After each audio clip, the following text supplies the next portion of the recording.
Ready? Ready? Yes. All right, welcome to another edition of the Stephen Bones Everything Podcast. And today I have one of my favorite local comedians, Mr. Brian Tan, in the house. Hello, Stephen. Thanks for having me. Yes, I like the tea also. Thank you very much. Thank you very much. Yeah. Cheers. Wait, let me finish this one first. Yeah. Always have to empty the. It's good stuff.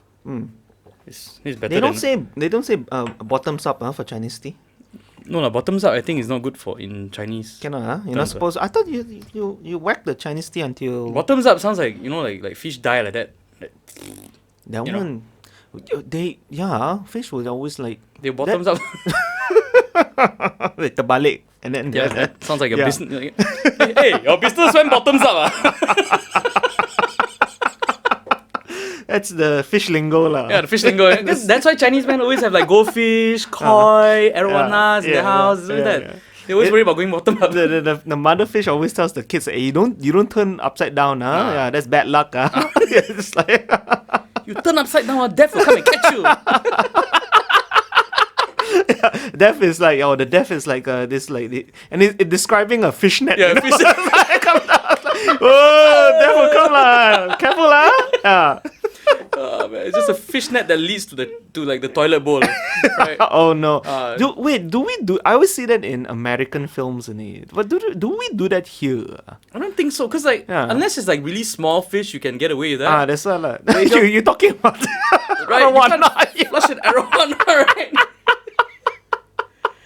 Yeah, because imagine your dad just taking a plunger like, wait, hold on, now, let's get it in. Damn arowana. Oh gosh, Inda water comes to your house. What went wrong? I said, I don't know, fish die. It's just like I thought flush it down now. Yeah, right. Okay, so now I'm thinking about all the animals that get flushed down the toilet, and the dead hamsters lah. okay, it's one fish thing lah. when the dead ones are flushed away. Yeah. It's another thing when the live ones come back. Okay, I have a story about that. So Okay. wait, might be jumping a bit, but never mind lah. Sorry, there's no quality control. I was staying. My dad, former police officer, moved around a lot. So we're staying in Temeloh, Pahang. Okay. Yeah. So it was a government quarters house, a bungalow actually, because my dad was head of the police district of Temeloh. So old house. So one day I went to the toilet, and then in the toilet bowl I saw something like a head, sticking out there. I said, what the hell is that? And then I asked my dad to come take a look, obviously. Then my dad said, it's biawak. Yeah. Oh man. Was there. Said, Monitor lizard. yeah. It was like just chilling in it, like a sauna, the hands out here. It was outside the water. It was in the toilet bowl. Toilet bowl. Hit out the water. Yeah, just like relaxing like that, and then my dad like MacGyver some kind of noose and then to drag it out. And he would slowly put it down. We were all there. This was before YouTube all this. So this was our like the day entertainment for the day right? So as the noose touched the nose, it got a shock and then just went back in. Then my dad said, "Okay lah, now use the toilet lah." And then me and my older and younger brothers were traumatized for the next, like, how are we gonna just sit on the bowl and just do our business? Like, no, come on, man. You see, like America didn't have this problem. No. That's how they came up with the movie It. Some clown in the train. If it was in Asia, it would just be, monitor lizard. Yes, monitor lizard. Normal. Hey, Jordy, I want to come down here. Don't want lah. Someone's not been eating bananas. Not enough fiber. Oh my god. That's why. That monitor lizard will be able to tell what's wrong in my stomach, Hey, too much chili lah. Can you cut down lah? Say, stop eating corn. Dr. Lizard. Oh my god. Right, we're off to a good start, I think. Oh yeah. Good start. So what's this podcast about? It really isn't about anything because people think that I plan this podcast, I have a goal. You did try to plan, remember? You asked me like that's few as weeks far as the ago, planning goes. Yeah. And then this happened. Yeah. I don't know if if you're listening online, I'm wearing a cast, kind of a wrist guard on my left hand. And I just want to say first, Brian Tan does not do MMA. So. Nope. The only The only combat sport I do is online Street Fighter. Street Fighter. That's all. And yeah. So I always wanted, like, you called me and said, oh, nice. And then it's like, because literally happened the day before. Yeah, the first time I tried getting you in, it was very short notice, and that was my bad lah, right? Because I was like, simply lah, I just want to get people in. Okay, Brian, that's one guy I want to talk to. Bring you in. Okay, a bit short notice. Let's plan another one. And then, but I would have, if not for this hand lah. Yeah. Because the day before I was recording a parody video, like a comedic video with our good friend Kiran Baladevan. Oh, nice. To mock the oh my god, this one we can get deep lah. The whole Sheraton move lah, basically. Yeah. Hi, that's what they're calling it lah. The Sheraton. We've got eternal publicity for that hotel, man. I know, right? Yeah. First got Watergate scandal. Yeah. What other like political scandals happen? Like I don't know. One day they're gonna like legalize like gay marriage in our country. And then they're gonna like have the first wedding at Sheraton. Wow! Just as a FU back, hey, you do your move, we do our moves as well. We need to rebrand ourselves as this backdoor thing. We need to turn it the other way around, you know. You put a positive spin on it. Yeah, you got Asmin Ali, we got Ricky Martin here. Living la vida loca. Oh, man. So recording the video, and it's basically just like, because we didn't know who to trust, so we made fun of the whole trust fall thing. Yeah. So I played the fall. Thank you. Yeah. So I had to fall on my back a few times. Yeah. I think I rolled my wrist too much, and then it feels like, because I don't know if remember, I injured my other wrist 2 years ago. So it felt like the same. So I said, for a stand-up comedian that doesn't do I anything. know, right, Stephen? I know. You have two things that you need to be physically capable to do. Yeah. But stand up and hold a microphone. Correct. Yes. Yes. You don't even have to speak at some point. No. You just need to be able to hold the mic. I know. Yeah. That Your career has been threatened. Like, and now multiple times. if people say like stand up is not dangerous, both my wrists Yes. Man. So and I think it's a tear, it's a ligament kind of thing, because it felt the same as my other hand. Oh gosh. So so good lah. Yeah, my career. That's why I need one of those like concert mics lah. Yeah, exactly. You just put the ear there and then like not hold anything, which is pretty apt as well, because now you're not supposed to touch anything as well because of the. You just need the mic and a street jacket. Oh yeah. If that New Zealand excuse me, comedian, the boy with tape the tape over his mouth kind of thing. Yeah. If he can do comedy without talking, I can do comedy without holding anything. Yeah, exactly. Oh, this is nice, man. Yeah, it's like tastes sweet lah. Don't tell Chiho this. This is better than one I gave. Because it's got a bit of age to it lah. Yeah. Like I like. Okay, okay, I'm gonna nerd out on tea for a couple of seconds. Go for it. Alright, because okay, like with pu'er tea and Chinese tea, like lok po and pu'er tea. Pu'er. Putting the po in pu'er, yeah. It's one of the drinks that make people poor, yeah. Yeah, we don't like those rich teas, like 99% teas. The 99%. So pu'er tea is one of those teas that you can like store and just keep forever. Pu'er it's the standard, right? It's like the There's quite a few. Depends. It's not a brand, right? It's the type it's of a type tea. of tea. Okay. So I thought it was brand. It's like pu'er, which is again, like, that's always like come in like the cakes or the mushrooms, you know, like kind of shape, and then you have like oolong. Oolong is like roasted.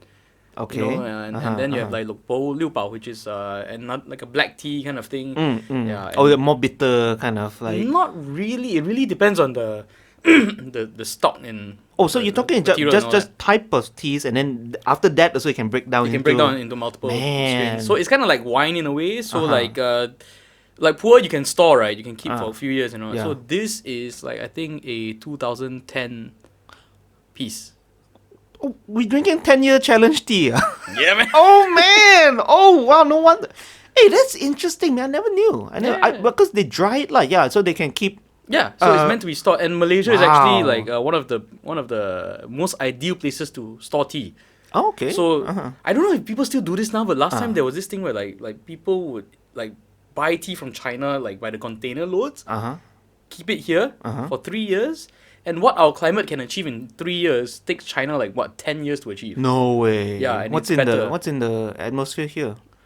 It's just like our humidity and heat and everything. Everything just works in our favor lah. So what they'll do is store it for 3 years. After that, they sell it back to China at a Wait, they profit. come here just for the atmosphere, using Malaysian man. That's Made in China, cool, stored in man. Malaysia, sell back to China. Yeah. Wow. Yeah, and it's like cool, man. with whiskey, whiskey like the way like China now is like picking up on the whiskey trend, right? Yeah.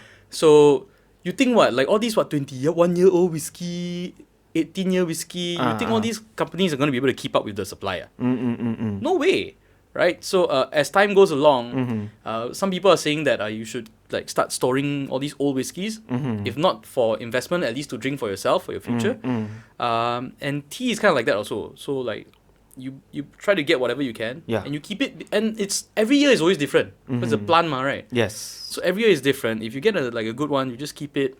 And over the years, because people will consume and the less of it be out there, so somehow it will appreciate in value lah. If you decide to let it go one day. Wow, I'm thinking about that like a tea baron, right? Just hoarding. Just China man. Generic China man. And so you think, you go to the gardens there, you see two old Chinese people drinking tea. No, it's they're the equivalent of the rich white people drinking wine lah. Yeah, no, it's it's the same. Like it's the same idea. I went to tea shops last time when I started this hobby, right? I went to tea shops thinking, wow, it's such a unique world.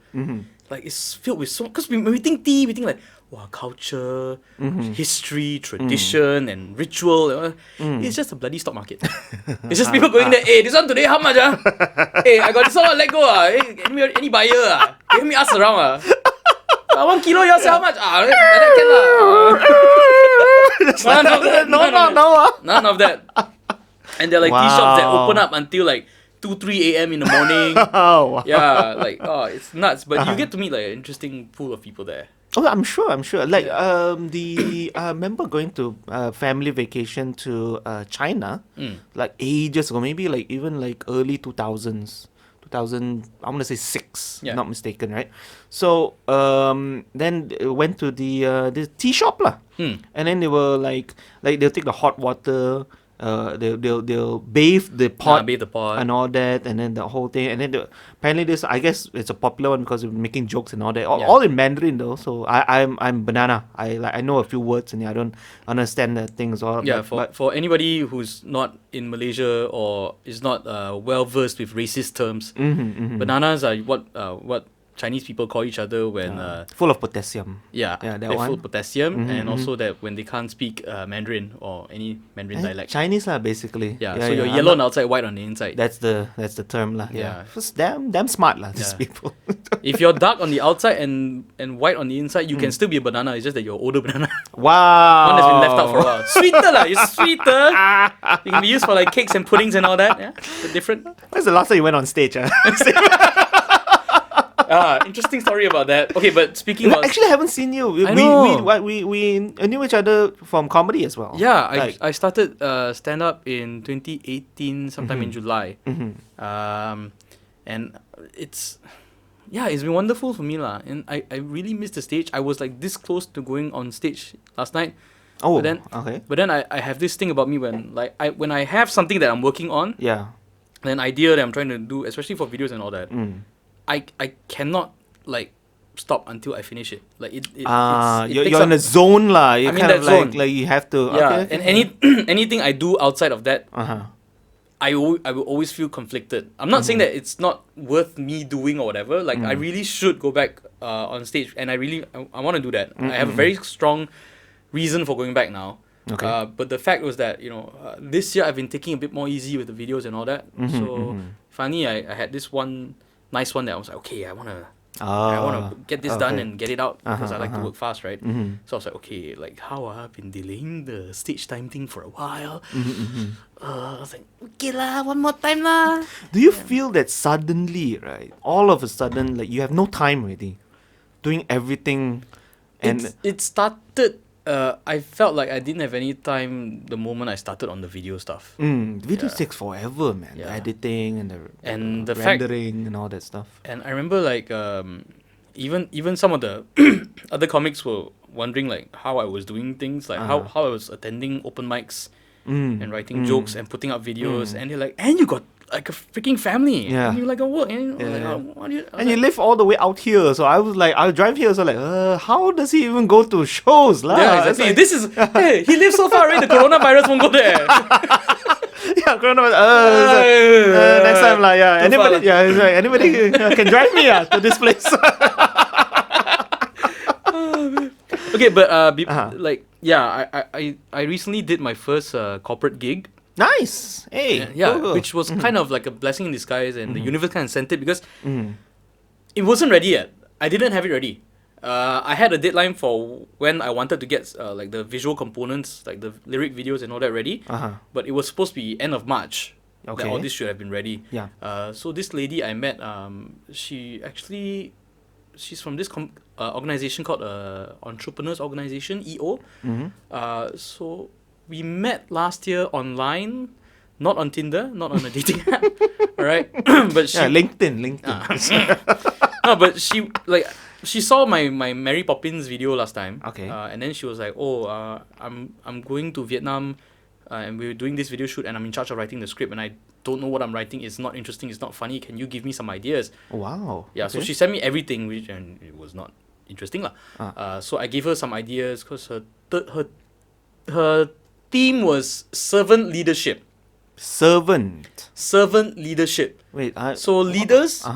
But who are focused on serving the people they are leading. Oh, okay. Yeah. So I gave her the premise of let's take the servant thing and just drive it to the extreme lah. You have these people displayed as leaders at first, and they're living the high life and all that, and then now you flip it over to servant leadership. So suddenly they are serving all their employees or their guests or whatever lah, right? Or the people they are supposed to lead. And I said, get it to the point where it's stupid lah. I said like you're pouring wine for them in their glass. Some more, you pick up the glass and you feed the wine. You put the wine in their mouth. That kind of thing. So I just go extreme. And then she's like, okay. And they actually took the idea, used it. I didn't ask anything of them because I was like, okay lah, just nothing, right? And then this year she like contacted me like a couple of weeks before the gig, and said, do you do comedy? Like we need an entertainer, and we don't want to go with the regular bands and all this kind of stuff. Hey, that's cool, man. Yeah. And I was like, okay lah, I don't have everything ready, but I'm supposed to have it ready in a few weeks' time, so just do only lah. When you say get ready, what do you mean by that? Because like I'm trying to do this thing where like I have a list of like my parody songs and all that, right? But what I feel is that if I just go out there and sing it without any visual support, 90% of the time the jokes will be lost, especially when it's on a corporate audience that didn't pay to come and see the show. Yeah. Right? Because I attended I think it was Joanne's show. Which one? The big one at Manara Ken. Recently? Laughomania. Is it Laughomania? Oh, okay. Yeah. Laughomania. And so I was extremely impressed by the whole everything. The one thing I kept noticing was that every time there was a song, the lyrics were funny, but you could feel the energy in the room. No? You could feel the audience like straining to like hear the lyrics to make sure that they can get the joke. You know. And then they had one or two songs where they had like lyrics that will pop up on the screen, right? And suddenly you could hear the audience just like, just relax. I get it, yes. It's right there, you know? Yes. Yeah, so when I saw, I knew I needed the lyrics, but I didn't know how much I needed it until I went to that show, which coincidentally you were in as well. I was in there, yeah. Fantastic job. Actually, nobody actually, they always had visuals in mind, because the venue had a huge LED screen and back there, so we thought use it lah, but actually, it just helped them out. It's not like we are singing, we are mumbling while singing or that. It's just like it's especially live performances, right? It's very hard. It's very hard to catch. Yeah, on screen and on our phones and all that. Yeah, we're watching it. We're focused with subtitles and all that. I think we're in tune. With reading and listening at the same time. And you gotta remember, like even when you bought like CDs and cassettes last time, right? Inside the paper, that's got lyrics on, And the ones that had I tell you, that was a godsend because I think I have a certain problem with catching words, especially when they're singing, right? So when I had that, right, you just flip it over and it's the lyrics were there. Now, Right? I mean, like Spotify will occasionally like you can do. I hate that Spotify thing. You know it why? just pops out just like Because they have the genius lyrics thing, right? Ah. And then it'll show you're like, oh, there's lyrics, I can follow it. And then suddenly they turn around halfway when the thing is singing. I was like, did you know that in 1945? yes. Yeah. I don't want to know. I want to know the lyric. I want to learn the song. Yeah. Go to the corner and say, in 1970. What? Come on! Come on. Oh, man. Yeah, come on, man. Spotify, come on. Genius lyrics, come on. That's not genius at all. Yeah, the opposite of genius, I tell you. But that was when I was like, okay, this is an audience that paid money to come and watch a show and are giving their full support, full concentration to whatever is going on stage. Yes. And still, you can feel that strain in the room. So I was like, okay, if you're doing for a corporate crowd that doesn't really, most of the time they don't really care if you're there. You're not the main agenda, right? No, definitely, yeah. So, like, just to make it less. Help them out a bit, help them out a bit, yeah. Because some stuff you really is really very hard to catch. Yeah, that's true. That's very interesting in terms of live performance as well, especially and especially for comedy, you need to listen to every word, every beat, everything. If not, the punchline at the end there wouldn't work because the setup, nobody knows what you mean. One word missing from the setup will destroy the whole joke. Exactly. And even like when Weird Al Yankovic, when he did his songs last time, like the videos supporting the songs, the amount of visual gags and support needed to enhance the jokes. There's no other person like him, huh? Was the like There are quite like a lot of like parody song makers out there, but no one has done it for as long and I think as well as him. Like top artists would purposely ask Weird Al to parody their songs, you know. That's how much. Yeah. But like I remember hearing about this thing where like he doesn't really need to ask permission to parody people's songs, but he does it out of goodwill and like, you know, just to make sure everyone is cool with it lah. Yeah. So one time he wanted to parody a Prince song. I think he wrote to Prince or gave Prince a call. Prince said no. Yeah. Wait, what? Why lah? The one? What? Say no, Prince. Like, you kind of get it. I mean, it's Prince, so Prince is like, when as artists come, right, Prince is like, as artist-minded as it gets lah. Like, I think last time, like, Prince wouldn't let his songs be on like YouTube or something like that. Oh, like, yeah. He famously refused all this online, like putting his songs online and everything. Yeah. Especially on he passed away quite a while ago. Yeah. So it's like YouTube and now he's gone already. Just listen to him. Love you, Prince. Yeah. And then like I think he's like also one of the only artists like who didn't have a name and like became was actually a literal symbol. A literal like wow, Prince. You don't have to go that far, man. It's like a symbol. Yeah, and it's not like he tried to go by some acronym like the artist formerly known as, like he didn't even try to shorten it. It was the symbol was a combination of like the male and female symbols, right? And it's like good lah. So you alien now? Oh man. And now everybody like that. Yeah, combination of the two. Yeah. So he was ahead of his time actually. Yeah. Oh man. Prince, man. I tell you. Okay, so before we keep going, this was something actually I wanted to point out, like right at the beginning of the podcast, because you actually like my funky shirt, is it? Not just that lah. Forget on that. But yeah, because I actually want to bookend this podcast with this thing at the beginning and the end of it. Okay. Because you know, just for people who started watching and don't have like 6 hours to commit, you know. This is just part 1 of 10. Buckle in. Game of Thrones got nothing on it. So okay, you're doing you're debuting your new show soon, yes. right? I think the golden standard for stand-up comedians is that hour show lah. Yeah. That every comedian I think will build up to an hour solo show.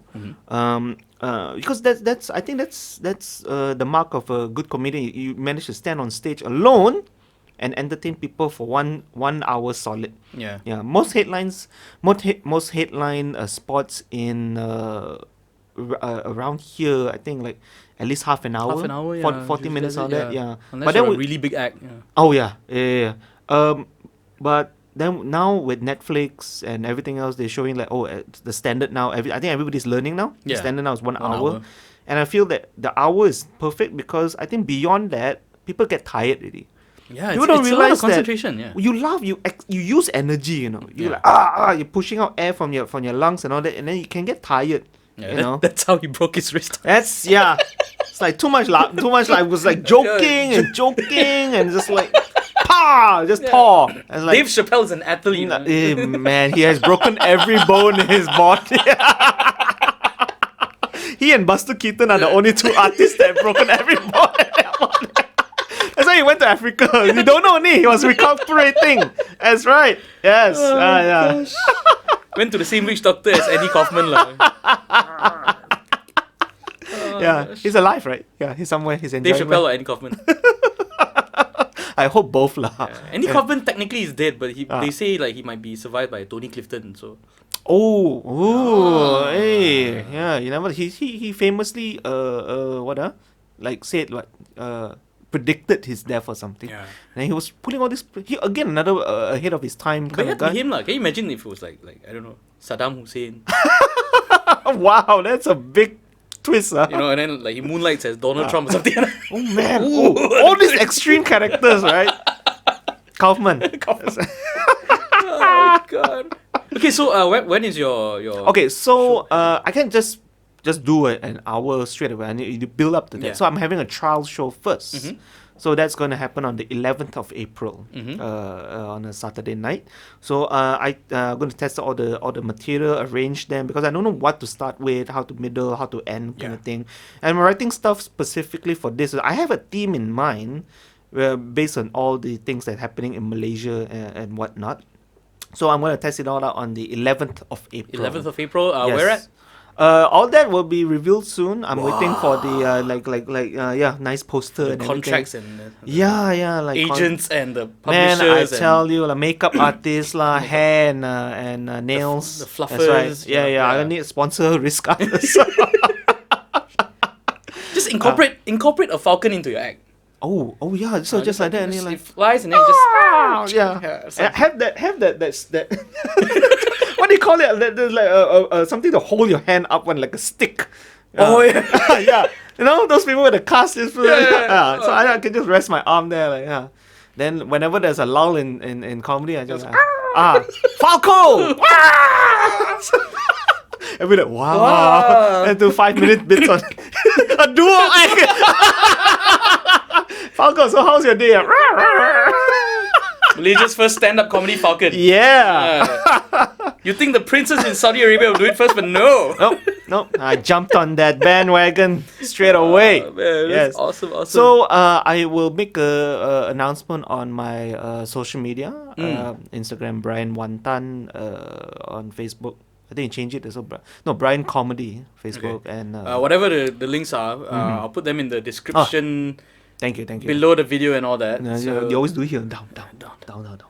Yeah. It's all under the table actually.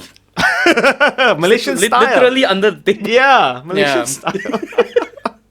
I'm getting some help also because I think I want to focus on the comedy. So my good friends for Funny Business, Mike and Nuha, right? Nuha, helping me. They helped me with my first hour so last year. Yeah, okay.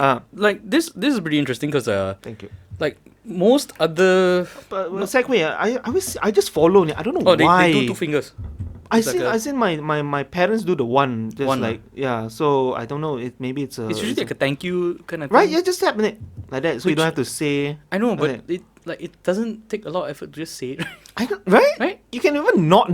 So I appreciate it. And I was like, like that. No one is asking you to be like Japanese and just get up and bow 90 That's degrees. right. Yeah. For those that are listening, like when in Chinese family when they potty, in gatherings and whatnot, you potty and then instead of saying thank you, you tap on the you table. tap on the table. Yeah. So Stephen, you said 2 fingers. I've seen the 1 finger variety. Yeah. I don't know some weirdo with 4 fingers. 4? Where can 4? Right? It's like no. Who asked you to pour? Who asked you to pour? Just 1 middle finger that comes up. yes. Yeah. I think that's a Chinese tradition. Western tradition, middle finger. Chinese 4 fingers. Say lah. Like Chinese teacups are traditionally like very, very small. Like Yes, these are still quite tiny. big. There's like tinier ones that are like probably a third of the size of this. China created the shot glass, lah. I feel. Probably, right? Yeah. Yeah, because there is this thing like when you go tea shops late at night sometimes, right? And Late at night after a long day, you just want to whack that tea. yeah, like at like 2 a.m. kind of thing, right? And then like there are guys. Wait, actually got like late night tea shops, is it? SS2 go next time bring you. And it's just tea in it. They focus primarily They just on sell tea, but they become like I said, like a stock market, like a hangout club Oh. kind of thing. And then like Wow. all these people, they go there, and then Yeah. like late night, some of them will end up bringing whiskeys there to drink and all. And they're like, oh, never thought of this. Why don't I pour my whiskey in a teacup and drink on that? No, like Steve, that's like you going to like noodle shop. You bring rice, you know. You know what I'm saying? Don't want your noodles. I bring a rice. put the noodle soup into the rice. Porridge now. You jealous or not? Go to Chap Fan shop and just pile on the pile of French fries on top. Yeah, cannot lah. Only got the tauchu potatoes there. You want to put French fries some more? The uncle also like go get lost, yeah. Chap Fan stores, right? Yeah. They have the nastiest nuggets ever. I've never had a good chicken nugget at a Chap Fan shop.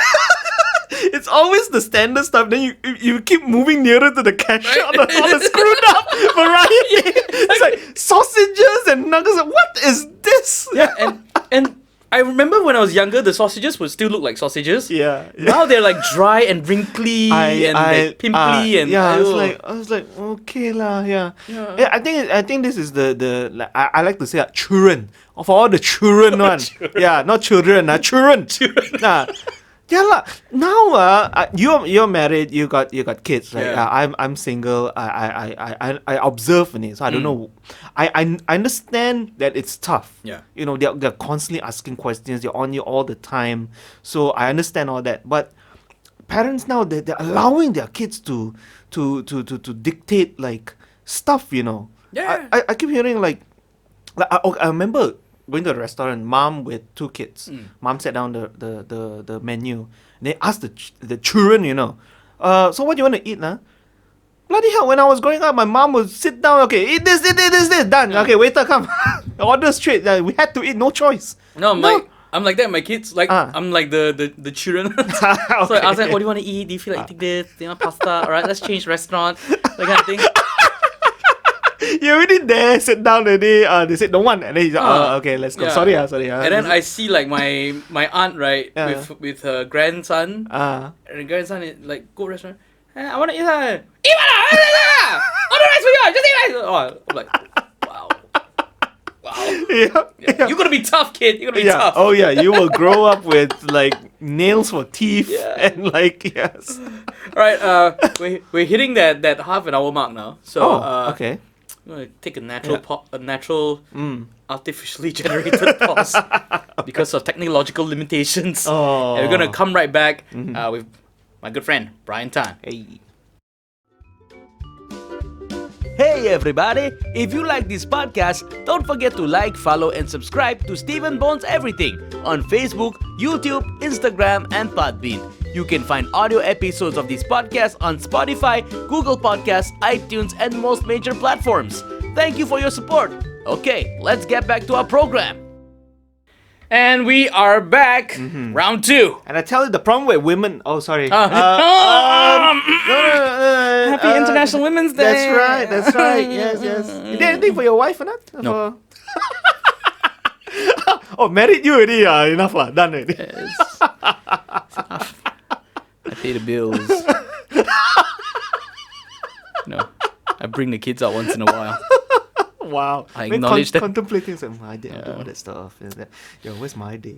Yeah, right. No, I've done enough for women. For one woman. One. Hey, you do what you can, man. Actually, Do yeah. what you can. Yeah. Charity starts at home. Yeah, right at home, at my home. Your home. Yeah. In the middle of nowhere. So if you want to see this podcast, like if you look at this and like, wow, that is one ugly table, send money to this charity. Yes. Patreon. Yeah, Patreon just to I don't know if the bank will let you give me money lah. But, What, you gotta support that guy? Stop it. Do you have like a Patreon whatever? No, thing going? no. I don't know. I feel it's very weird to ask like people for money to watch when you're trying to like gain attention through your content and all this kind of stuff. Somebody once told me that we don't think that as I think we undervalue ourselves as performers because it's a bit like hoity-toity to think that we provide a service and make people laugh. Laughter is the best medicine. It's a bit atas lah to think like that. But I think there are people that really appreciate also and more often than that they want to support. So if you put it out there, at least give them an avenue to allow them to want to support you lah. So it's like all the tabongs our government keep. Like the COVID tabong. Yeah, COVID. I hope if it's like a literal tabong it's like just to get back. I hope like one COVID patient coughs and the money put in the tabong. Take one. Wow.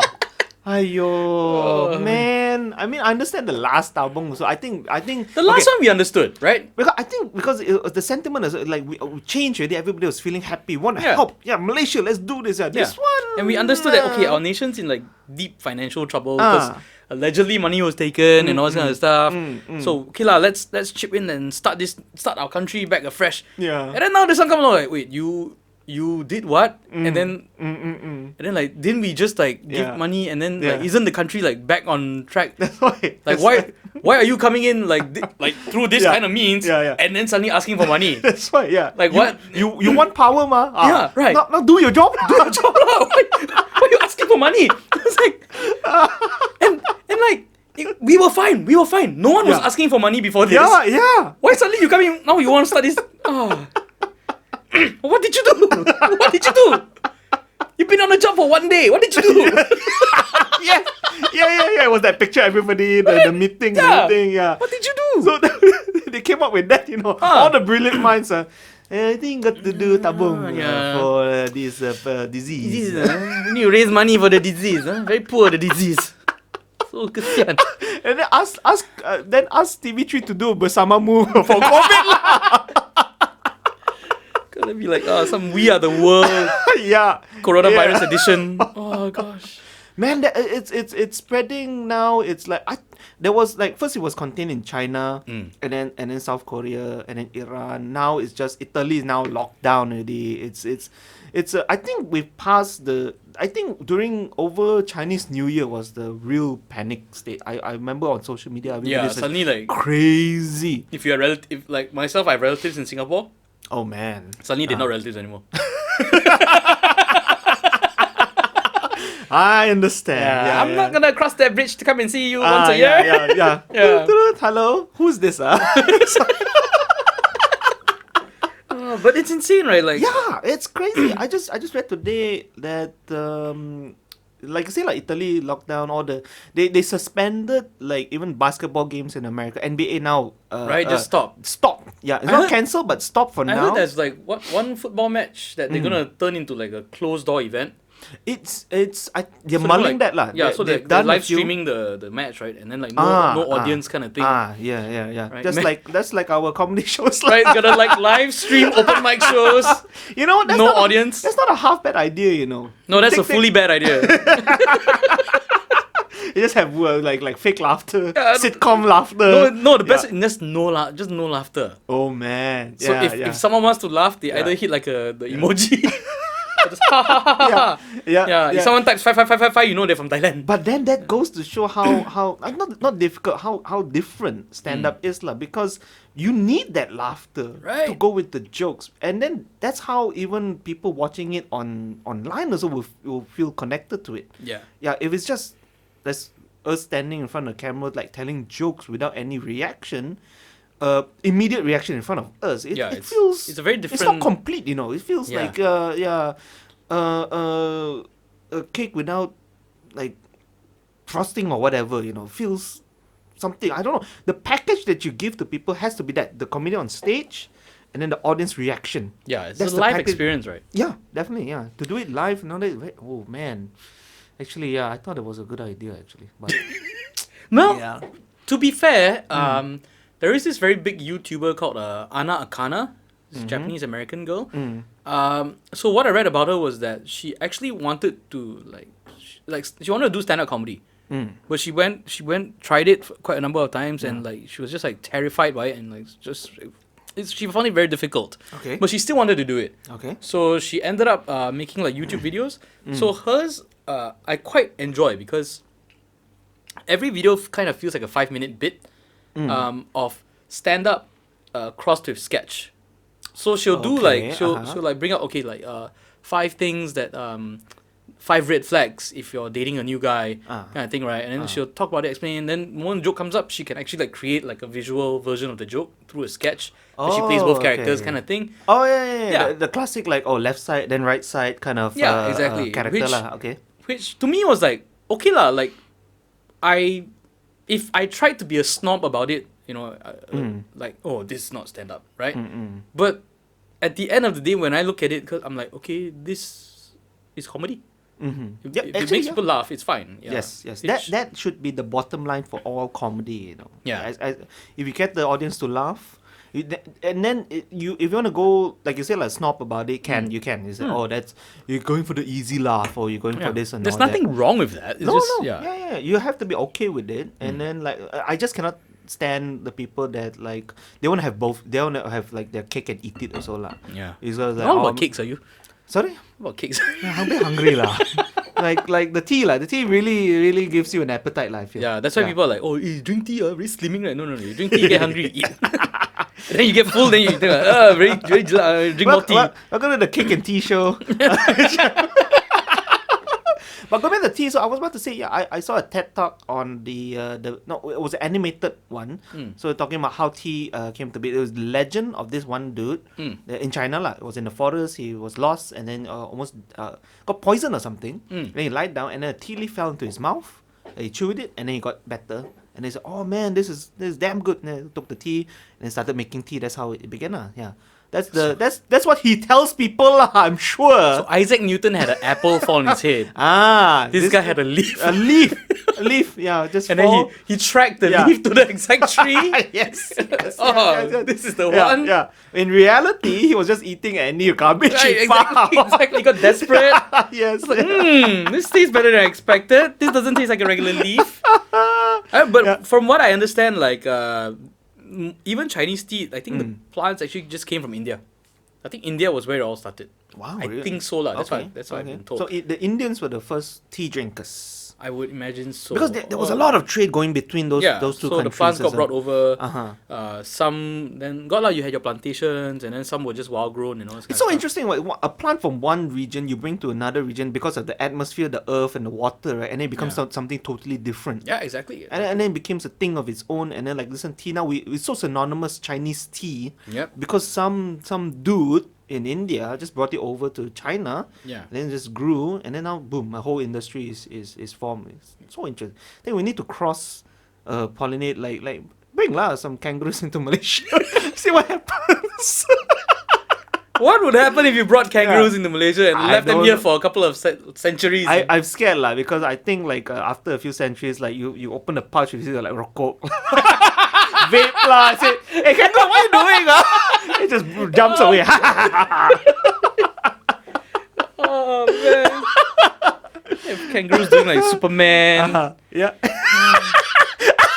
they hop like that. You know, they stand on their tail, you know, right? Oh gosh. So tea. That's how it started. Yeah. So what was this guy talking about? If the tea came from India. I don't know, but the tea, the leaf thing, the healing thing. Yeah, tea. I think like the long history of it, a lot of people associate it with like having healing properties and all that kind of stuff. Properties? Hey, smart. Chinese. Healthy. Yeah. Tea. Rule of 3. Need one more. Yeah. If you're at home under quarantine, this is the best entertainment you can get right now. I'm sorry. Yes. If you don't go out and watch an actual show, this is what you get for free. You will be comedy HQ, if the whole country is under quarantine. Yeah. Welcome to day 57 of nobody going out. A brand new Stephen Bones Everything podcast, 6-hour edition. Yeah, man. Actually, I think like we like the things the advances we've had so far has prepared us for this the quarantine thing, because we got like Netflix, we got Grab Food, we got delivery now. So like Yeah, everyone is saying that. Oh, now business suffering because of all this. And I'm like, no. Not all businesses are suffering. Some are like doing very well. Yeah. Every guy with a factory wishes they were making like hand sanitizer or masks or toilet paper right now. Hey, they're probably doing their own, coming up with their own Right? sanitizers Exactly. and then soap like, as well. Yeah. like I would imagine all these like maybe Grab drivers are not having the best of it, but I'm sure the delivery guys are like, you know. You heard about what happened to our friend in the Grab What? driver, Aiyo, what happened? Prakash? Oosh. Do you have Twitter? No, I don't. Oh, Really he follow posted that. on Twitter like, okay, so he booked the Grab. He was Yeah. going to join us for a meeting in KL. So he sat on inside, and then he said, smells a bit funky. The uncle has a face mask Yeah. driver. So it's like, smells a bit funky. And then he looked around and he saw, you know, the cup holder in Yeah. the middle part, right? Yeah. Like something round like that. And he said, it's an onion. Why is an onion in the car? Because and we all speculate, probably uncle got a WhatsApp message saying that the onion can absorb bacteria, Oh gosh. virus, and it will keep him safe from any COVID. I think he got it wrong. You're supposed to shower with the onion. You take a bath and scrub the onion on your body. No So when you go out, nobody wants to come near you. Oh, yeah. Therefore, you're yeah. protected. Eat it lah, wipe it Yeah. everywhere And, lah. and unlike sanitizer, right, this onion won't dry your skin. Hey, smart. Yeah, exactly. yeah. Many layers, Right? that, Yeah, many that- layers. Many layers, that. Yeah. So we give out health tips, you know. So Yes, right. Yeah, no, only educational just, program. no, just tea and cakes and health tips. Onions, also. yeah, You're onions. welcome. Yeah. Make you laugh some more. but back to like the thing about like doing comedy and the goal of making people laugh, right? Man, that was like ages ago. Right. Tangent until here. It's like, What was it about? We're talking about the comedy, like. Yeah, we're talking about comedy, like making people laugh. Yes. That has been when I got into stand up. I enjoyed doing it. Right, Yes. I think I met you. I don't Which remember it was my venue? f- Do you I know? don't remember it was at Crack House first or One Mic Stand. I think One Mic Stand was the one I definitely remember you being there because you were the showrunner. at the I time. think you asked me also about like other shows and all that. I think I saw you first at Crack House, yeah. And then like I think you were asking like what other venues, and then somebody introduced you to me, saying Yeah. like I run One Mic Stand, and then Yeah. okay, and then you turned up at General Space lah. Yeah, exactly. For My first time there. Yeah. 8 complete silence for 3 minutes. Yeah, that was nice though because like the first time I did it at Crack House, I got a couple of laughs, and then I was like, wow, this feels good lah. So I was like, oh, I want to do this again. So I went to One Mic Stand, ate that complete 3 minutes of silence, and got heckled as well. I think this guy. Oh, the dude with the girlfriend. Yeah, the dude, the girlfriend. So, yeah. wow, good. And then he performed. And then he performed. Yeah. And then like he got heckled by the girlfriend, yeah, huh? because he was crapping on his girlfriend. Like it wasn't even his girlfriend. It was like a first date. Yeah, guys. I mean, okay. now relationship advice, guys.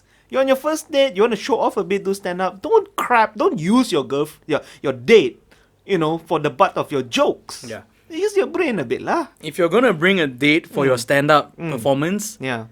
make sure you're the headliner, Yes. not the open micer. Yes. Not the first one. No. No. They say a comedy show is a good place to bring a date. Yeah. Not if you're performing for the very first time. If you want the date to end, Uh-huh. why not? Yeah. Okay.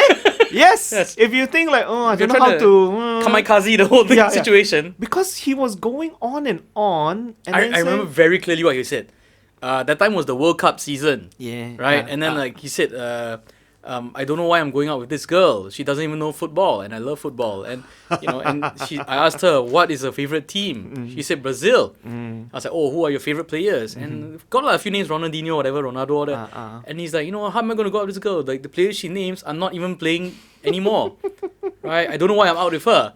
And this girl in the audience, Yeah. 2 words, the best 2 words, last date. Boom. And the whole roof came down. Boom. Everybody cheer. Whoa. Perfect. And that's why you should come to live stand-up comedy. You never know what's going to happen. Yes. This kind of golden nuggets Yeah. appear, will happen in a live. That was a live neutering session.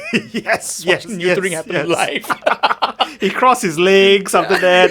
He walked with a stump. It's like He had a cone. yeah. Full on. It's like good luck, guy. Good luck, bro. Yeah. Continue lah. He wasn't just it wasn't just me. He was heckling everybody as if he was like part of the show. Like why? I understand the type that how stand up will draw this kind of people because they see like you have the limelight, you have the stage, you have the microphone, you are and people think it's an interactive experience. Oh sometimes. man! Over the weekend I got like on Friday night at the Joke Factory it was the explicit show, jokes about CX. Ooh, CX. Yeah. And there was a group of 4, 2 ladies and their husbands. So 2 couples are. But like at least 40 and above lah. Yeah. But a bit elderly. And the lady was sitting on the side, right smack middle of the venue. Yep. Kept talking, kept like, and okay, this is the thing. So comedians, we don't like heckles, but we sometimes have to identify whether the intention behind the heckles. Because sometimes it's just people who are a bit over enthusiastic. Yes, they think that they there's no want to ill help. intention. Yes, yeah. So it felt like that. She was a little bit tipsy, but it felt like she having a good time, and just wanted to quote unquote help lah. Yeah. Help out lah, add jokes to it lah, and all that. And the performance also, we were giving her a little bit of the limelight, so she probably she stood up in a few in a few instances. And then Netflix came and gave her a special, right? Yeah. Chinese lady destroys America or something like that. Yeah. Ronnie, I love you. Ronnie Chan. Yeah, love you. So that happened on the Friday.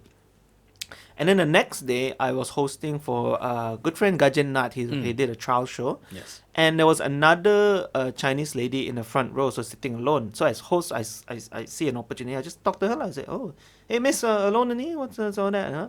And then I opened the door and she kicked the door wide open and started chit-chatting throughout the whole show. I'm like, oh my God. So whenever I see like a Chinese lady in the front row, I scared already now.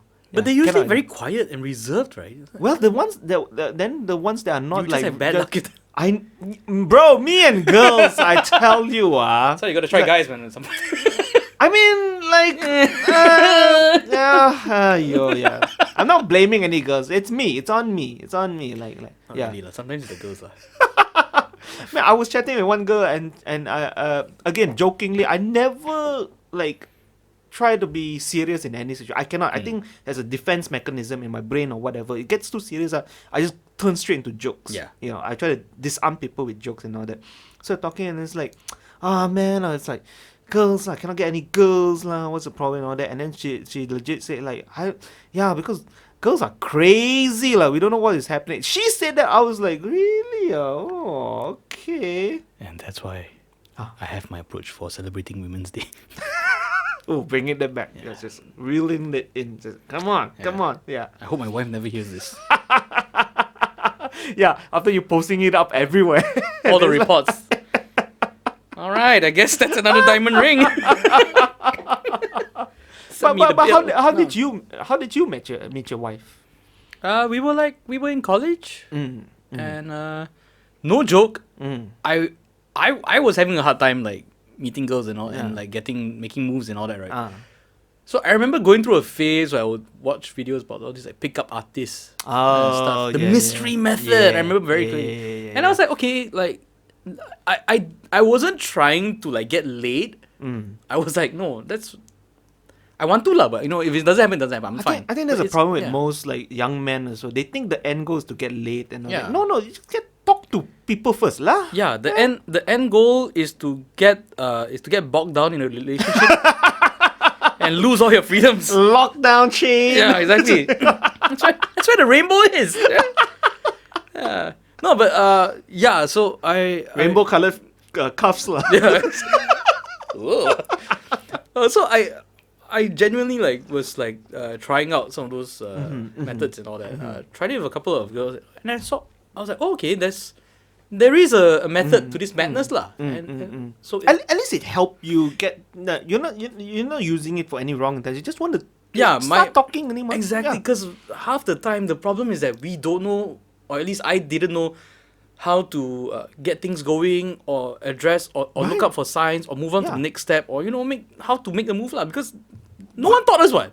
I was about to say that. Why it's so important to not only just want to get girls, talk to normal people. So I think that's all how everything started. Yeah. I really have problems with talking to strangers and anything. Like if even like people coming into the scene, new people, right, I'll usually wait a few, see them around in open mics and say okay lah. And then if they approach, then they have to approach me. I don't approach them. I'll probably walk because they probably won't survive. Right, like within after 6 months, like emotional connection, and then suddenly they're gone, and it's like waste my time. When like the first month, right? Every show they do, they'll bring all their friends. Yes, and then like wow, I feel good. My friends are laughing. Yes. Second month, like less friends come, but let me still do it. Third, then fourth month, nobody comes anymore, and they're like, I'm not good. And then they cry, and then they don't come back. Such a hammer to your ego, man. Doing stand up. But I kind of like that. I like the fact that no matter how high you're built up, you will get your life handed to you You can be on cloud 9 just killing it every night. There'll be that one show, that banana skin show, and then you just I thought it was okay. I've had multiple instances where like I just had like a video do really well. Okay. And I'm like feeling good about it, right? Yeah. And I go to the open mic, I get nervous and all that, and then like I just die, and then I'm like, I'm nobody. I still got room to improve lah. So humbling. No, it's like humbling. You won the 100-meter race, and then you decide that maybe I can win a marathon. Yeah. And then you go there like, maybe not lah. And then there are nights where like I do really well at the open mic, and I come back, I put a video, and next day the video like, walao. Man, I just suffer from from stand-up comedy. You got it both, like you're getting like hammered both ends. No, but video and stand-up. Okay, like doing the video thing wasn't something that was like, you know what? I feel like doing this. Let's do this for fun. Like no. There was always a little bit of a plan to it. Okay. When I started stand-up, and I was like, okay, I genuinely find this like there's something here for me. Oh, so your approach was different lah. Yeah, I could see a career path. Okay. I could see a career because I was at that stage where like I was feeling very lost. I was doing like voiceovers for about already like 9 years, so that was been my bread and butter. I can do it with, I wouldn't say my eyes closed because I didn't read the script, but I can like it's a I don't have to think about it too much. It just rolls on its own. So I've been in a comfort zone, and I was like, okay, I need to figure out how to like diversify my income a bit and all that, start brand new things, and it felt like the right time in my life. So stand up was always something I wanted to try, and I delayed doing an open mic for the longest time. Always like excuses, you're not prepared lah, no time lah. And then one night I was like, just this crack house is just down the road. I'm already in like Damansara Perdana. It's just like 2 hours later. Just go. Let's go and do it. I was very clear with the fact that, think what, you go and do your first open mic, your life is, like, people are going to offer you millions to do your next show, is it? It doesn't happen, right?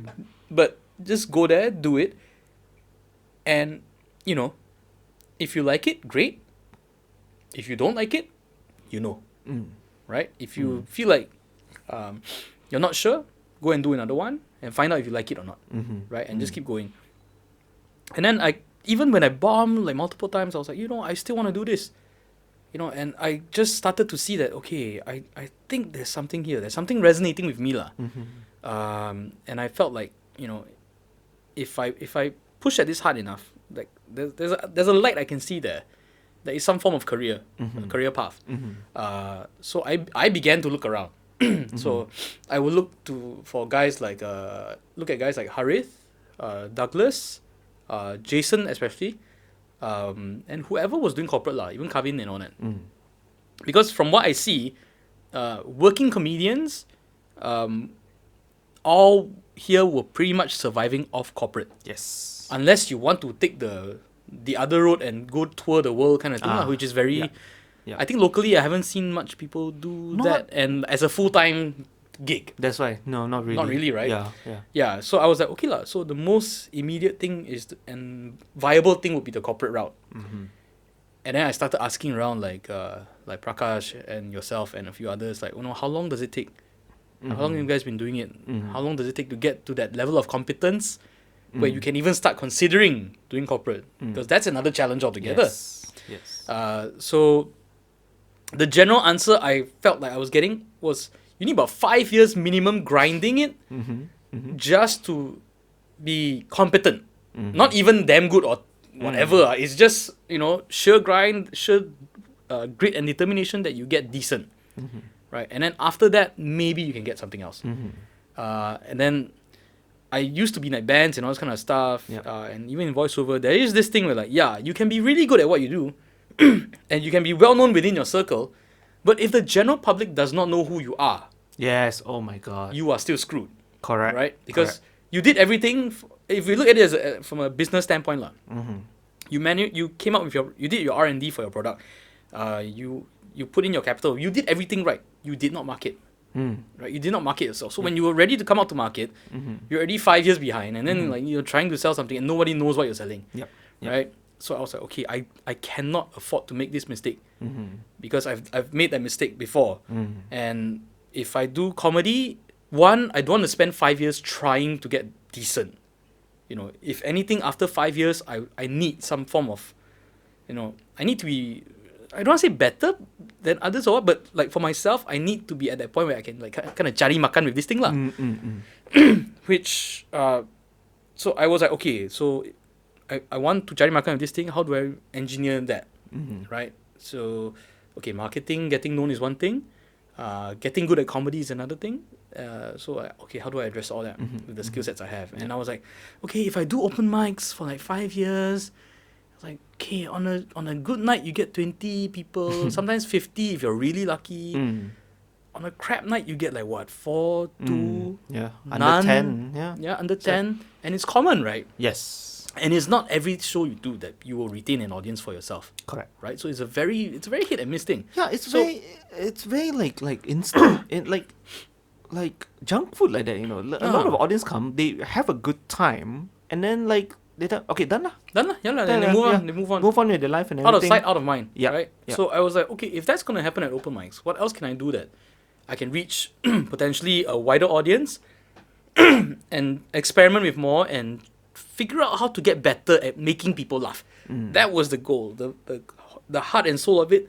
My thing is to make people laugh. Yes. I don't know if 5 years, 10 years, 20 years from now I'll be a stand-up comedian, but by hell, I know for a fact my thing is to make people laugh.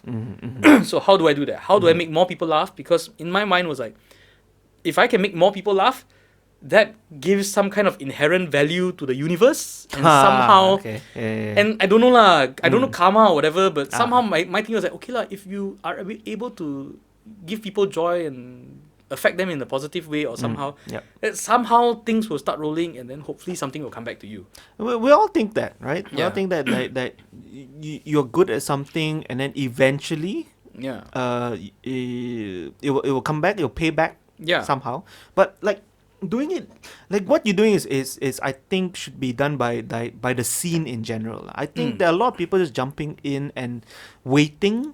Yeah. And trying to get still trying to get better in the meantime, but they wait, they just wait, and hopefully like they almost like, it's gonna sound like quite bad, but like waiting for the breadcrumbs to fall, and then okay, I got a nice gig this week to do and all that. Yeah, and in the big major scope of things, that's nothing. That's not much. That's right. You survive like what for the next 2 weeks lah. Yeah, That's about I mean, it. realistically speaking, like in terms of economics lah, the Malaysian stand-up comedy scene is not exactly at that massive scale of the States. It's not where even you can on tour TV. the country. It's not even on TV. Exactly. Yeah. So Yeah. what are we saying?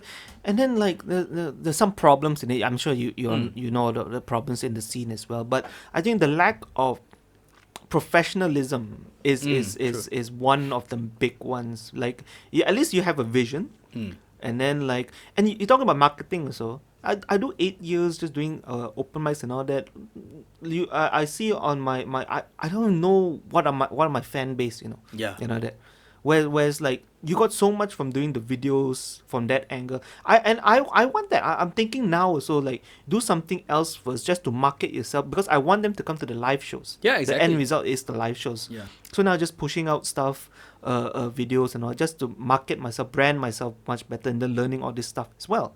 Which I think if I started like even like 3 years ago, I think I'll be in a much better position right now. Yeah. But I think stand up is such a passionate art form. There are a lot of people think like, oh, do it for the art.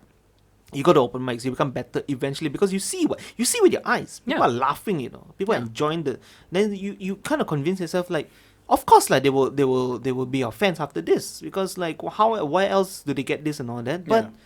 then now they realize like I say they laugh at it. It's they tick the box. Yeah, And then it's- they're it's not fleeting, yeah. they're not taking their phones out. They say, oh, I need to.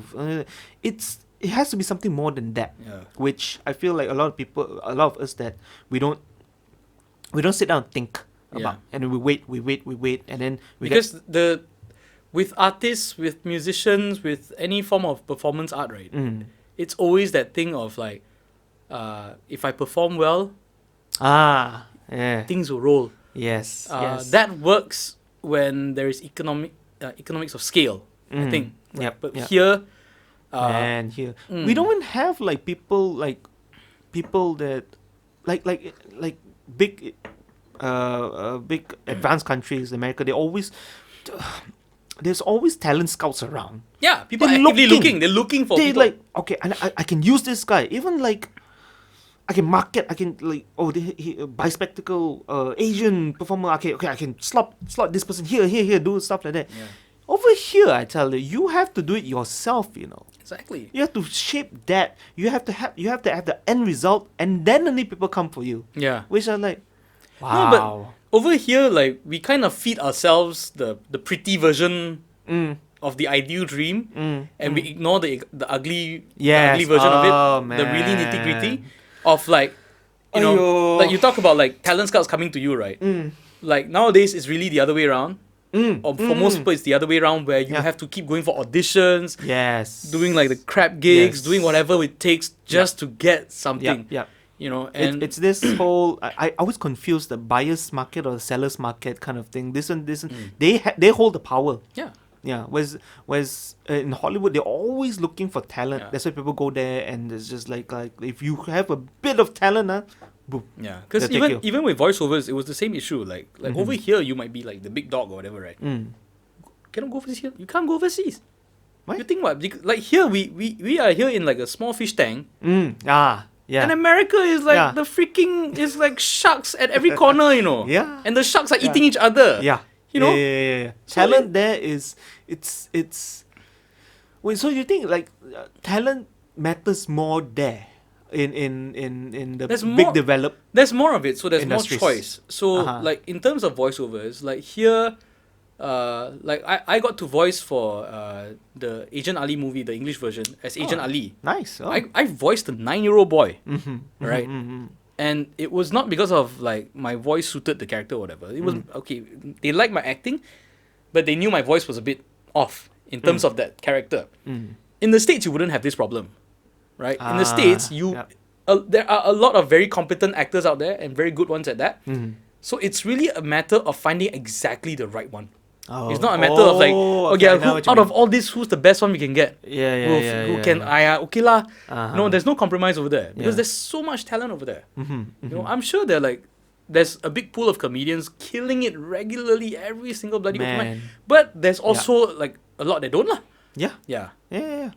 So many times a comedian will come from these places, come here and kill, and it's like, why have I not heard of you? Because it's like that. Exactly. The talent pool is so deep, Yeah. Man. So, when I saw that, I was like, okay, let's like I don't know what the other comics are going through, and I don't want to like insult the scene or insult other comics for their vision of how their path should be done, right? Because Yes. I'm on my own. I got no time to like worry about others, and there's get no in the way. guide. There's no rule book, honestly. Yeah. Exactly, but I saw. People tell you 5 years yeah. in, no, maybe 2 years can do it already. Yeah. But I saw that thing where like great comedians touring, coming over here, and they're not exactly like flying business class or whatever. Yep. They're struggling to get by as well. And these are Yes. guys who are really good at what they do. Yep. And even then, right, they are going through a certain struggle. Yes. So when I look at that, I look back at our local scene, I'm like, okay, what chance do we stand? You know, Yeah. Right. if you're putting in less stage time, you're probably putting in less hours because you're not doing it like full time and the way these guys are going at it. And you're not like looking out for the business end of things. So I'm like, okay, then you just I'm not saying that you can't make it, but you are really like limiting yourself and like, you know. No, it's true. It's true. You have to do much more. Yeah. With how the thing the thing is here. Yeah.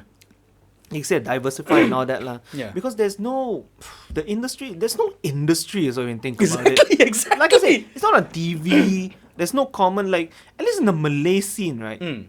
Astro is pushing that side of it. Yeah, but even that is because it's non-existent and they're trying to create that market. Yes. Right, Yeah. At least there's a goal there. And I see a lot of like young Malay comedians. Oh, shoot. Okay. Is it? Do we need to? Camera crapped out. It's alright, the audio's still running. Okay. Okay, so we're gonna go for round 3. Alright. Okay, I got the visuals back. Okay. Sorry about that. No worries. Yeah, we went a bit. I was like, okay, we went past half an hour. Like, okay, let's try. Let's push the limit. Guess got limited more than I expected. Right. But anyway, we were talking about like how. So the Malay stand-up scene, I tell you. The moment of Malaysia stand-up scene, shut down. Oh man, someone made a report. Special forces are coming. Oh gosh. Thanks. Okay, so I guess like this is round 3 already lah. Yeah. Final round. I don't even know if it doesn't feel like it's going. I feel like we're going. No, I really enjoy it. This is really good lah. It feels like we're gonna blow like Chio's episode out of the water. 6 hours. We joke about it, but it might actually end up. Yeah, I know. Okay, so like back on like the whole comedy path, right? So I took a step back and tried to look at the big picture of like, okay, the principle of it, of doing comedy, like, and I felt one of the main big value points of a comedian is making people laugh. Okay. Right? Yes. I think that should be the top. If right? it's any like pyramid, or it's not a pyramid schema.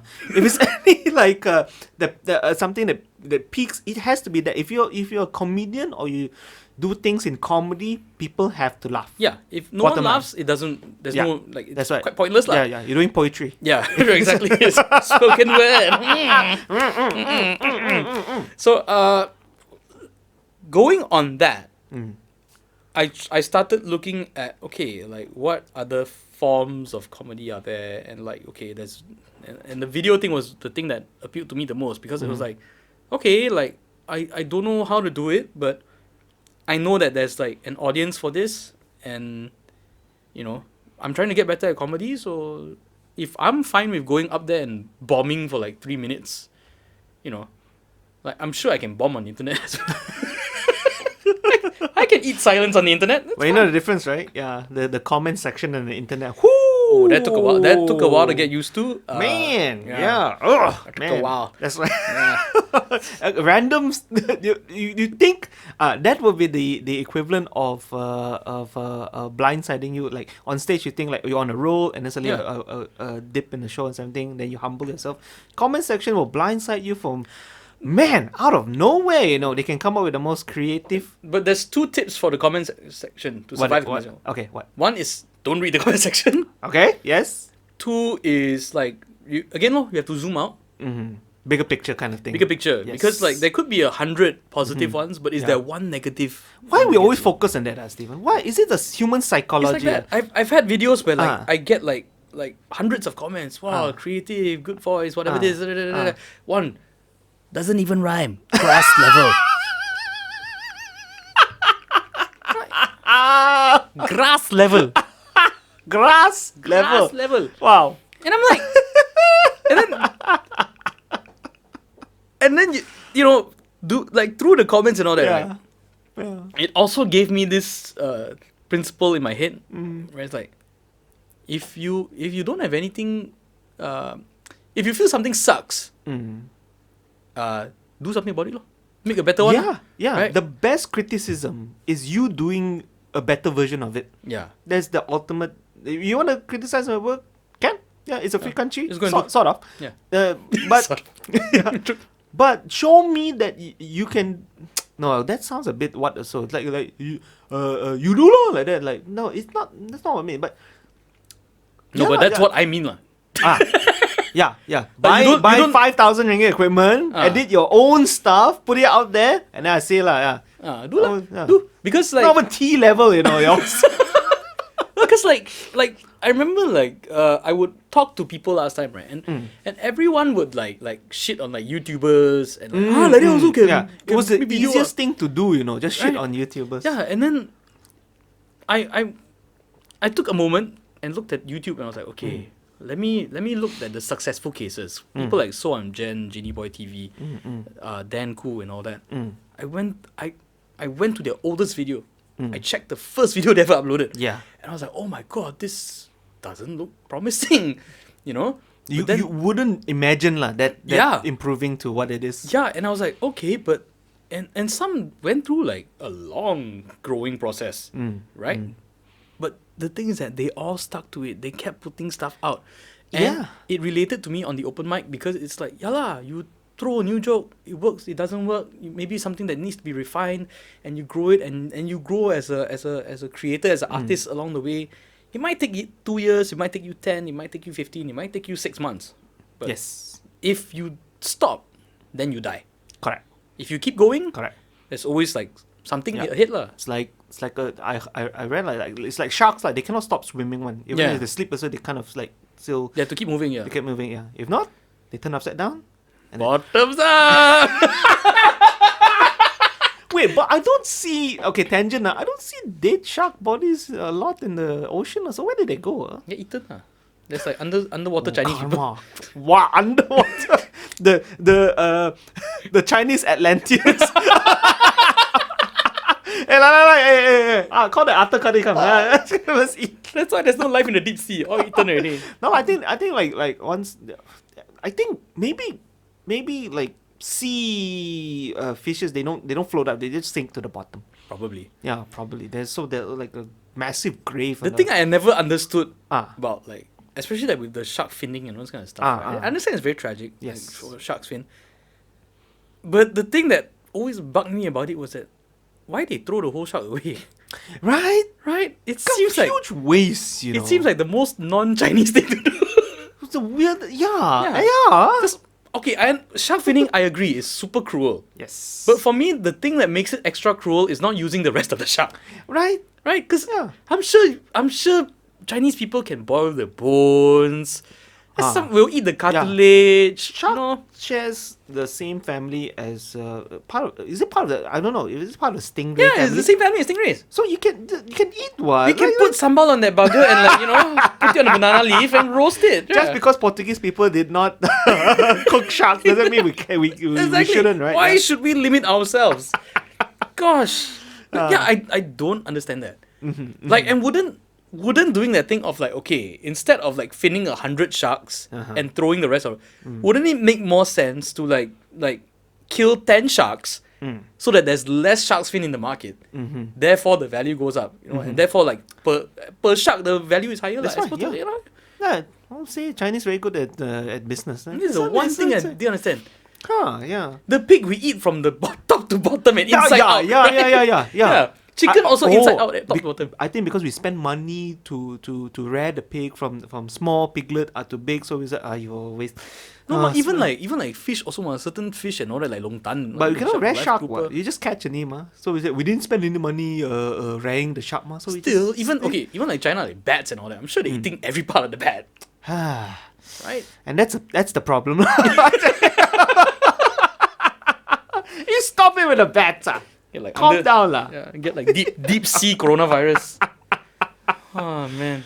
But yeah, Chinese like I don't know lah. Like I remember the old newspaper guy came to the house and said, My parents, I don't know why. I think the value here is much more because my parents, they stay in Pahang. Yeah. So they come down. Mom and dad would bring like the old newspaper, because I guess they're like one of the few people still buying newspaper nowadays, right? So they say over here they get more value recycling newspaper. So the old newspaper came, and then it's like okay, and then you know how they come with the fingers, right? Yeah. A thumb and the index. Yeah. Like that, yeah. Then this like That's the pinky, the index. Oh, sorry, yeah, pinky. Thumb and pinky. Yeah.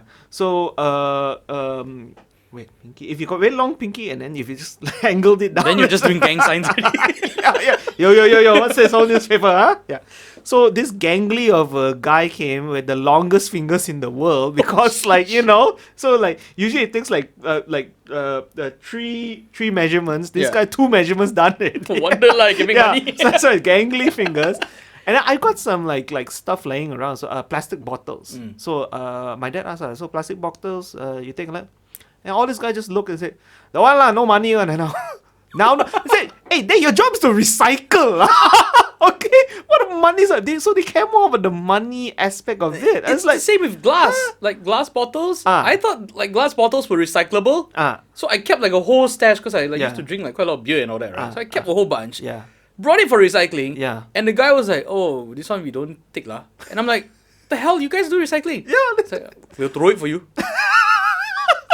It's like call it the throwaway center. Exactly. Recycling. Oh gosh. It's like we like hard to say like the intent like recycling, you know. Exactly. Why do you care? Like that's your oh my god. Okay, I heard that, I was like, what? But speaking of throwaway, Segway. Oh yeah. Just wait till you see where I segue this thing. Oh no. Oh no. But speaking of throwaway, like You're doing the videos, doing the videos online, because I was doing like one a week.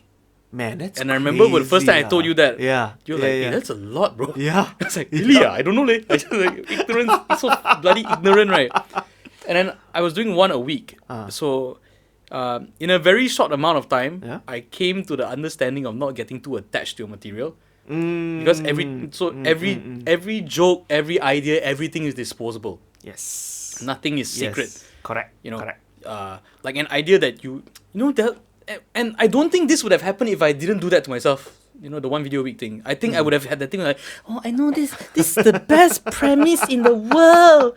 I just hold on to it. Yeah. If I just rub it for 6 years, one day it will turn into a genie and give me all my riches. Wagyu. Yeah, Wagyu.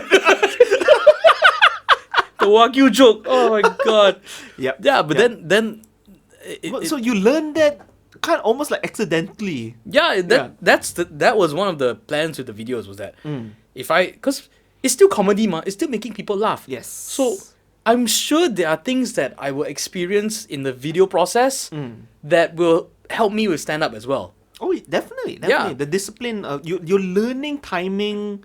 You're learning like to throw away stuff you don't need in the video. Yeah, all that's very important. And the other thing is you're learning what people like to laugh at sometimes. Yes. Even understanding the audience better. Yes. So at first it will be like, okay, you just do what you do. And after that you realize, how come people like react so like severely to this like dumb joke that I made, which is like when you hear it like ew, it's disgusting, you know. Yeah. But then you realize that people laugh that hard at it. So when you make the next one, you're like, oh, I have an opportunity to reach into this well again, stick my hand down this toilet again, and catch that biawak. Right. My dad should just like, This dinner. That's right. So sometimes you're like, okay, like you reach for it, and then after you reach for it, you're like, oh crap, like this has become like a mechanism that I've identified. So like if in a stand-up context, it'll be like maybe it's like your tags or certain joke structures or certain jokes that sometimes the low-hanging fruit lah. What you think is instinct or whatever gut feeling now that is actually experience. Yeah. All that layers of experience, and then suddenly the brain works so fast, right? You don't notice that it just goes into that folder. Yeah. Sometimes the mouth works faster. Oh man, I tell you, should juggle that like, man, why did I say that? Oh my god, yeah. But it's cool. Like at least you you learn through doing. Yeah. I feel now like a lot of the young people, I tell you, young men, I tell you, they come in, they jump on stage, and then straight away they want to ask like, so what do you think? What do you think? Give me some tips. No, you can learn. I think in stand up, you learn faster by doing. Yeah, anyway. but I think initially because there is that absolute cluelessness, so they think that maybe there's like a supposed system or something like that. Yeah. Oh, okay. Yeah, if you come in blind and all Yeah. that, yes. It looks like you're just like you've been thrown in the middle of the ocean. You don't know what you're doing and all that. You say, what's all these dead sharks doing around here? And then it's like, yeah, I also can do callback, Steven. You know, you. And this is why you have to listen to this podcast from beginning all the way to end in one sitting. Yeah, don't jump, huh? Don't jump. Yeah. Jump, you don't understand one. Oh gosh. So yeah, it's very, very daunting. Like I was lucky in that I watched a lot of stand up before jumping into stage. So I kind of knew the if there's such thing called rules of stand up and all that. You know, you stand straight, you look at you tell material, set up punch and all that. I watched a ton of stuff. I had no idea. That never registered. Because when you step on stage, lights in your face, you totally blank already. Yeah. It's like, No, even before that, it never registered. I was like, that's funny. It never occurred to me like, it never occurred to me. So that's what I'm trying to say. So like I think we have that inbuilt why I don't know why heart lah. Brain defect, yeah. Yes, my brain actually I defect. switched it, you know. Yeah, it's a brain defect. That's why I'm pointing here at my heart, right? So when I do this, I'm actually doing like this. You know? I was like, like that. So I think we all know how to be funny. Like right now, we're joking and everything, all that. Yeah. It's like I think Bill Burr said it. Once you step on stage for the very first time, we forget how to be funny. So we're learning again how to be funny on stage in front of complete strangers. But we have that natural ability. We just we had to relearn it on stage, and that's why I've highly emphasized on the doing part lah. And then, but then I after ages I realized that some people are more they prepare more. Yeah. And some people just need the stage to jump on, and then it doesn't go often. Their comedy brain, they can jump on stage, give them a premise, boom, they'll run with it. So there's different but you only know once you jump on stage and do. Yeah.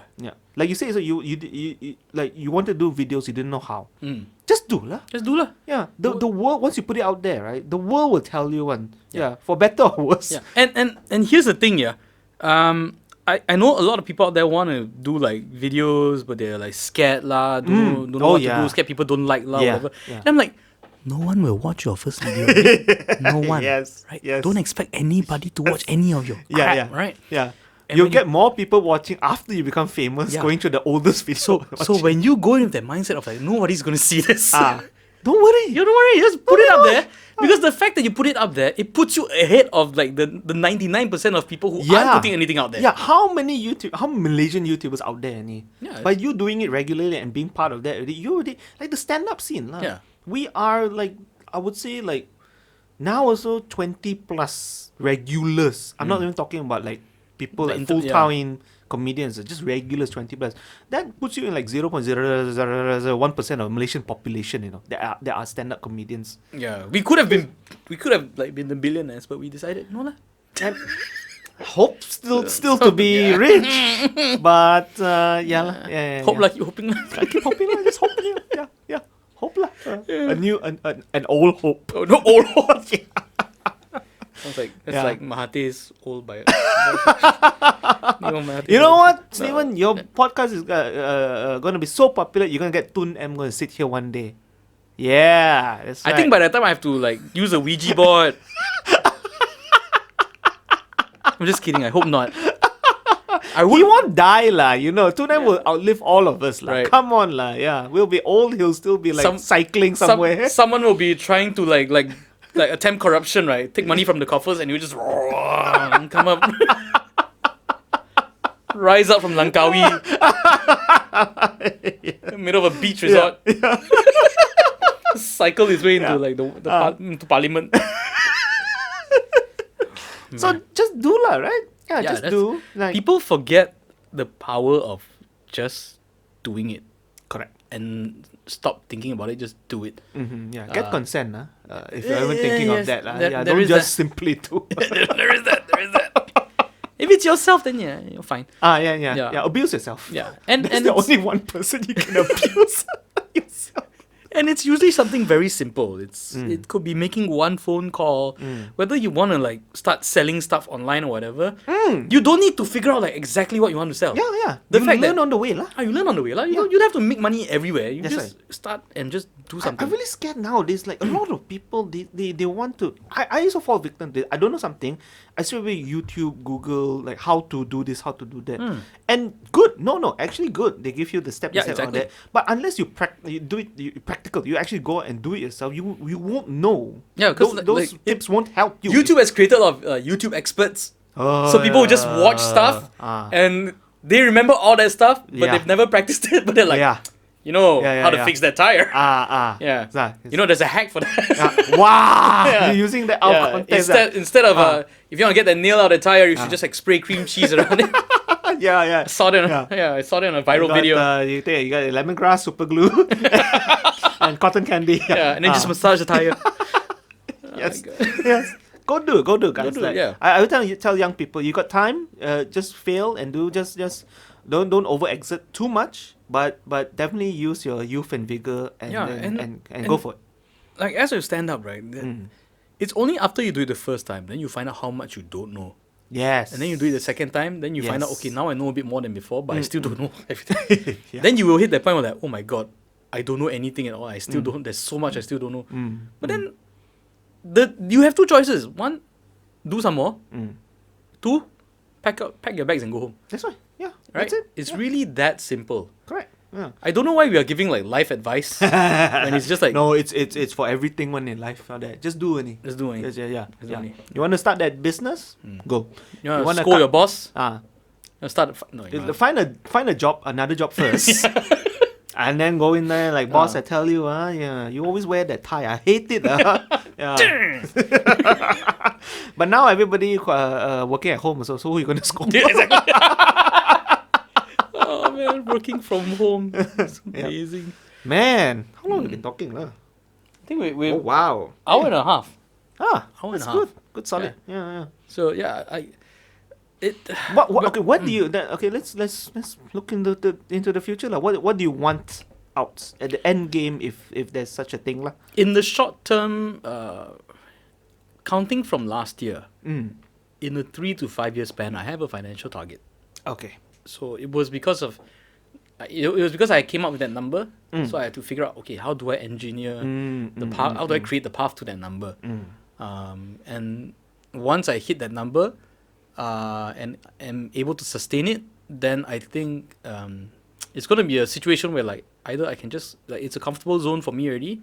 Like financially, I'll be quite okay. Can pay the bills. I can save up for the kids' education, all this kind of stuff. And on the other end, it will also mean that I kind of diversified enough already, and I'm growing because I think from there, to get bigger numbers, it's probably going to be a lot easier because of scale. Which hopefully I don't end up in that trap where like you earn more and you spend more, you earn more, you spend more kind of crap. Which is what like sent me down the first downward spiral. Ayo. Oh man. Yeah, but that's why whoever coined the term like, oh, you gotta spend money to make money. Hey, shut up lah. no, they spent money and made money, and then they have to figure out how to make more money. That's why they coined that term. And then they make money on that term. Capitalists. No, but then Goon. But then I have this issue where like there are people out there who their driving force in life can be just to chase money. Like Which if is something not makes bad. money, I mean, it's like, not if bad, you want to do that, if something makes money, if they can earn money this way, they will do it. And there's nothing wrong with that. Sometimes doing that, it's how people like start like importing certain goods that we will never find in Malaysia, and then it becomes a thing. Starting franchises. These are all like very legitimate things, right? Yep. Sometimes they're illegitimate things as well. Oh yeah. Yeah. Boba tea, right? But yeah, you have drink lah. boba. But okay, like then you have like another breed the which I think I passion, fall in. the Passion driven. Ah. Someone like for the longest time, I wanted to start a business. I was like, maybe I should start a business because business are like, scalable and everybody said, you should be an entrepreneur, Yeah. do your own thing, be your own boss. And I was doing the freelancing thing. So yes, I was my own boss. But then I had someone say like, that's not really like a business, right? That's a trade. Because the day you stop doing it, that's when everything grinds to a halt. Right? Another person pointed out to me like, it's like, do you want to be the doctor, like the best doctor, or do you want to be the hospital owner? The hospital owner doesn't have to be at the hospital. Yep. Right? Yep. But the doctor, like, he spent a lot of time on his craft, and Yep. maybe he likes the satisfaction of helping people directly, and he's happy with where he is. But when the doctor stops practicing, That's it. yeah, that's the thing, right? So it's something that like bugged me for the longest time, and I was trying to make peace with it, but I until now I haven't really like made peace with it yet. So now I'm at this stage where like, okay, I can't go into something I'm not interested in, right?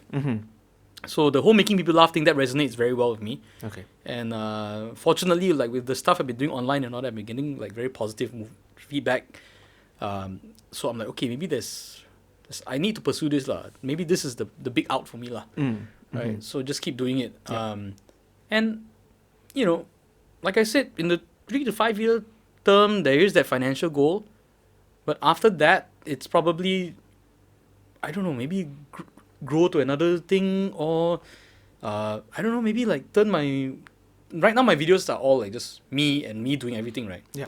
Maybe like can grow to a thing where like it becomes like a funny or die kind of thing. Oh, okay. Where it's not always my face and it's not Yeah. always me running everything, Yeah, but yeah. it's like a comedy hub or comedy videos. It could be a myriad of things. That's right. Yeah. It could be the grave of this podcast. I mean, But you know what you have to do, right? yeah. Yeah. Stephen Bones, everything laundromat. Yeah. Adobe, yeah. Yeah, Adobe. Yeah. Yeah. No, can. No. We'll sustain you for life. No Right. worries. Yeah. At least you have clean clothes, lah. Yeah, and I'll pick, and instead of like exchanging for tokens or using cash, I find like the most obscure e-wallet. Come out with my own cryptocurrency. Yeah. Oh, Laundry coin. Dobi coin. Adobe. T-coin. T-coin. T-coin. T-coin. That's right. Hey, there you go. That sounds like a Wow. broke rapper's name lah. You Just put to this take- out, somebody gonna steal lah. Yeah. 1 week later, you see like what on your Google Play, like what T-coin actually? What? You got T-Pain and then you got T-coin. Cheap China knockoff. T-coin. And that's you know how Shopee is Bitcoin. The most annoying, like, oh shit, my shipment's here. Bitcoin. Oh man. Oh my gosh. But you never know. We never know. never You know. have to start and everything. And any failure is just for you to learn. It's like Yeah. there's no like these failures don't kill you. That's right. That's right. If it doesn't kill you, you can just keep moving forward. Yeah. Organ If- failure will kill you lah. Depends on what organ also. Yeah. Well, if there's a certain organ you're If it's a thinking church about, organ, no, it might as well won't kill kill you. yourself. lah. Right. With that, I think we're gonna take a break before the phone craps up. alright, And Cool. I think we can go for round 4 lah. Jom, let's do this. Feels- Yes, All right, Chiho. round 4. You're We're coming for you. Yeah, coming for you. Hey there! If you like this podcast, don't forget to like, follow, and subscribe to the Stephen Bones Everything Facebook page, YouTube channel, Instagram, and more. You can also find us on Podbean. Don't forget, this podcast is available wherever all good podcasts are. Not saying that this is a good podcast, it's just available where all good podcasts are. If you wish to advertise on this podcast, or if you just want to send money, drop us an email at stephenboneseverything@gmail.com. We'll get the better email next time. But for now, stephenboneseverything@gmail.com. All right, and we're back for round 4. Nice. Woo-hoo! Going Yeah, into deep waters. overtime. Yeah. you Because what to do, football Tommy? lah? Huh? You football No lah, I don't sports at all. at all? At Nothing. all. Closest thing to sports I enjoy is pinball, and I'm not very good at it. Pinball, man. Yeah. I need more pinballs around. I don't have, right? No lah, no. Ever since- Actually, like the There's a pinball game on PlayStation that's like way better than real pinball. I'm not kidding.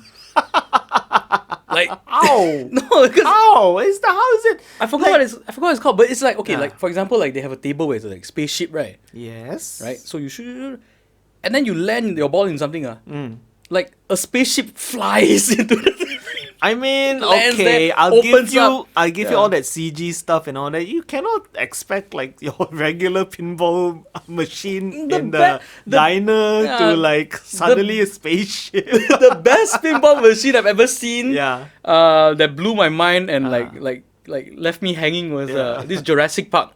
Machine. Oh, nice. So I was playing it. Uh, Had a good run. And then my ball landed in front of the T-Rex. ah. So there's a T-Rex head there. And I was like, wow, cool lah. Like, it's them. Something good is gonna happen, right? Ah. I was like, saw T-Rex roar, and then like, wow, this is going on. And then the T-Rex came, ate the ball, and I was like, wow, it was so cool. It was like, it's like the movie where they, it ate the guy in the toilet. I was like, wow, so like, okay lah, must be some kind of bonus, right? I kept waiting there. Game over. I was like, what the hell? So much build up just to kill you. Yeah. Like, wow. I mean, That's a low blow. That's a low blow. Yeah. And someone is like, they put it there, no, so you're aiming for it. That's right. Yeah. You're aiming for it. Yeah. The press like, come on. Yeah. Let's see. Oh, game over. Yeah, right. Wow. Wow. Okay. It's like, well, there was a game last time. Was it Ninja Turtles or something?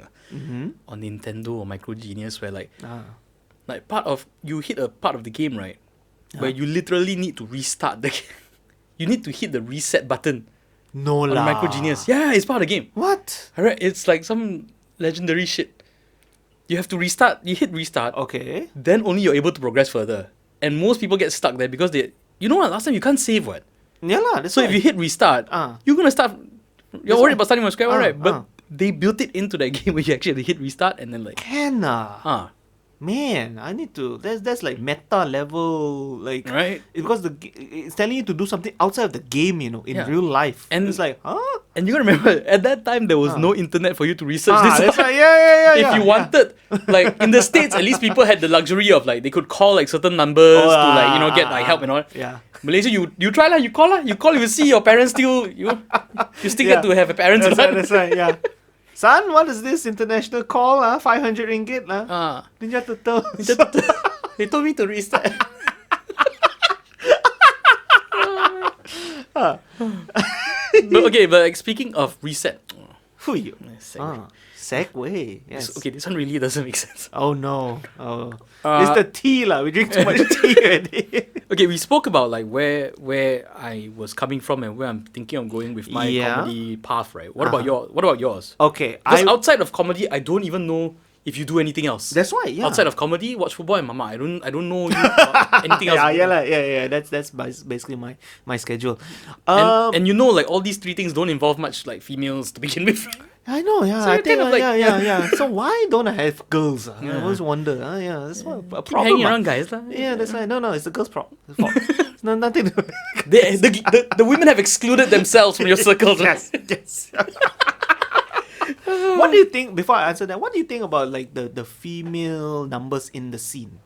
Not a lot. Like, we all like to, not like to, but like, we all thought that was a problem for Malaysia. But in general, I think stand-up has not have many, or even like, we're not even looking like 50-50. Like a nice number of female stand-up comedians. We're trying to boost up the numbers, but it's still very slow going.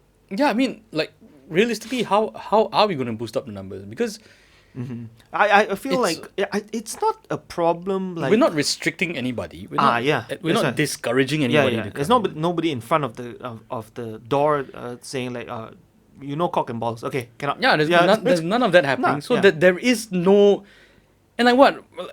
It's not like painting the venue pink will help. It's not this kind of thing. It's not like anything tangible or visual or something like that. Yeah. Because it actually doesn't matter what venue you do it Exactly. in. As long as you do it in. Yeah. So I was thinking. So is it the it might be the lack of the disproportionate people that they can look up to, because sometimes that is a thing. Okay, like with MMA, like the early days of MMA, I don't remember any like major female stars, True. right? Then suddenly when Ronda Rousey came around, Yes. wow, it's like wow, now Yeah, like yeah. it's a big thing, you know. Okay, So so it might be that. What helped her reach that level? Just insane ability, I think. Insane ability, insane track record, and Yeah, she was insane like- entertainment value. Ah, okay, Right? okay. It is So a, it's like that it's a trifecta. Perfect trifecta, just all combined together, and then Yeah. she just boom. Yeah, because even like with the WWE, right? Mm. That was one arena where you could see like the role of women really evolving. Where initially they were Actually, yeah. they were like the sideshow kind of thing, and then after that they were they were like extremely objectified. Yes. You know, which helped the Bras numbers. and panties Right, match. yeah. Remember that bulls? But at the same time, the level of performance they were delivering was not up there with the guys. I'm not. It's not a knock on them, but it was just what we saw as audience, right? And then over the years, as after I think after like the first wave of women came in and they were the side shooting, like other girls would like try to up the bar. China, remember? Yeah, China, Oh. Lita, and all that. Yeah, Right. yeah. And they start raising the bar, start doing stuff that whoa, girls can do that. Wow, a girl did that, and as impressive it is for guys to see like girls doing that. I think for girls it was like, oh, can do it. It's That representation kind of yeah, thing. it's representation. So I think that really helps. But at the same time, we can argue that these people put effort and they went against the grain. They went out of their way to make themselves noticed, and all that. So I guess like over here we have like with comedy, I don't think it's very. There's no active oppression going on. Do you think it's an Asian kind of thing, so Asian mentality kind of thing, like girls no don't go out at night lah, go and look for It might for be because husband. I don't think it's fair for us to say, to try to like point out too much about it because we don't live it. We don't live it, And Right. And saying that like there's no inequality. We're not like setting things up for you to fail or anything like that. But the fact of the matter is that if you were a father and if your daughter was out like at night going to strange places where it's like mostly guys and called it's the like, crack house. called the crack house, and then And always also being like probably like the only one or two female on the lineup. With guys as well. yeah. It's like you would feel and then and that's just as a parent, if you are the girl herself, imagine it's stuff like you gotta worry about like molesters and true. people trying to take advantage of them, Yeah. snatch thieves and all this kind of stuff, which I'm not saying guys that are totally immune to it, but it's like we don't go out thinking someone's gonna snatch our wallet. That's right. Yeah. I can walk down like most streets here and not even think twice about it. You're not worried about someone trying to rub up against you if you like take public transport or whatever. That's right. Yep. In fact, some guys actually like hope someone rubs against them. But you're saying no, that's not the case, right? Yeah. Yeah. Like women would be like I think they would feel a bit more vulnerable lah. So, but I think that's society's problem. Wow. Yeah. That's where we're going. It's like new government. How am I gonna fix this? Come on, let's do this. How many women you have in cabinet? Very few. Right? Last time what? You'll be in handle one ministry and then suddenly a ministry is broken up into three. You need three guys to handle it. Hey, what happened? Why? No, it's just women are able to multitask. I think that's just it. I tell you, they're amazing at that. Yeah. Like what? Now we have 60 over ministers or something like that, including all the deputies and all that kind of Really? stuff. It's a humongous amount. Yeah. I think if it was women, we'll probably just like 5. Just 5 women run the whole country. Yeah. Man, and they still can have families and everything. It's like, Exactly. Why are you doing this? Yeah, exactly. I got a scheduler. That's it. And it's like, I wrote it down. Yeah. Time management. That's right. That's right. Yeah. So I really implore, because I feel that the scene needs as many diverse voices. Yeah, for You know, sure. For sure. Race, gender, mentality, all. Just come and mix. Even like we have some comics who are non-binary. From the LGBTQ community. Yep. And I love it because like their stuff, even though sometimes I don't get it, but the fact that they're saying it out there, and sometimes like the audience, like when you get an audience that can really relate, you're like, whoa, it just opens up your worldview, you know? Yeah, that's right. And I like how like the stand-up venue is like this microcosm of like real society that you don't get to see. Yeah. Like, we always sing polite society, right? Yes. Everyone's looking after what they say. Behind the mask. This is it. This is it. And then so like I don't know, like stand-up comedy venues are like the brothels of the mind.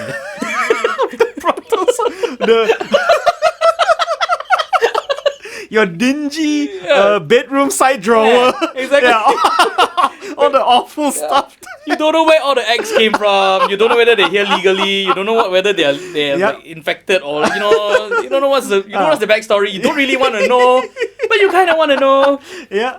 All you want to do is have a good time. You know. It's like when you're young, you get that adult video for the very first time. Yeah. Okay. Then you invite all your friends. It's like, why? It's like, what are you doing? Why do adults do this? Like, oh god.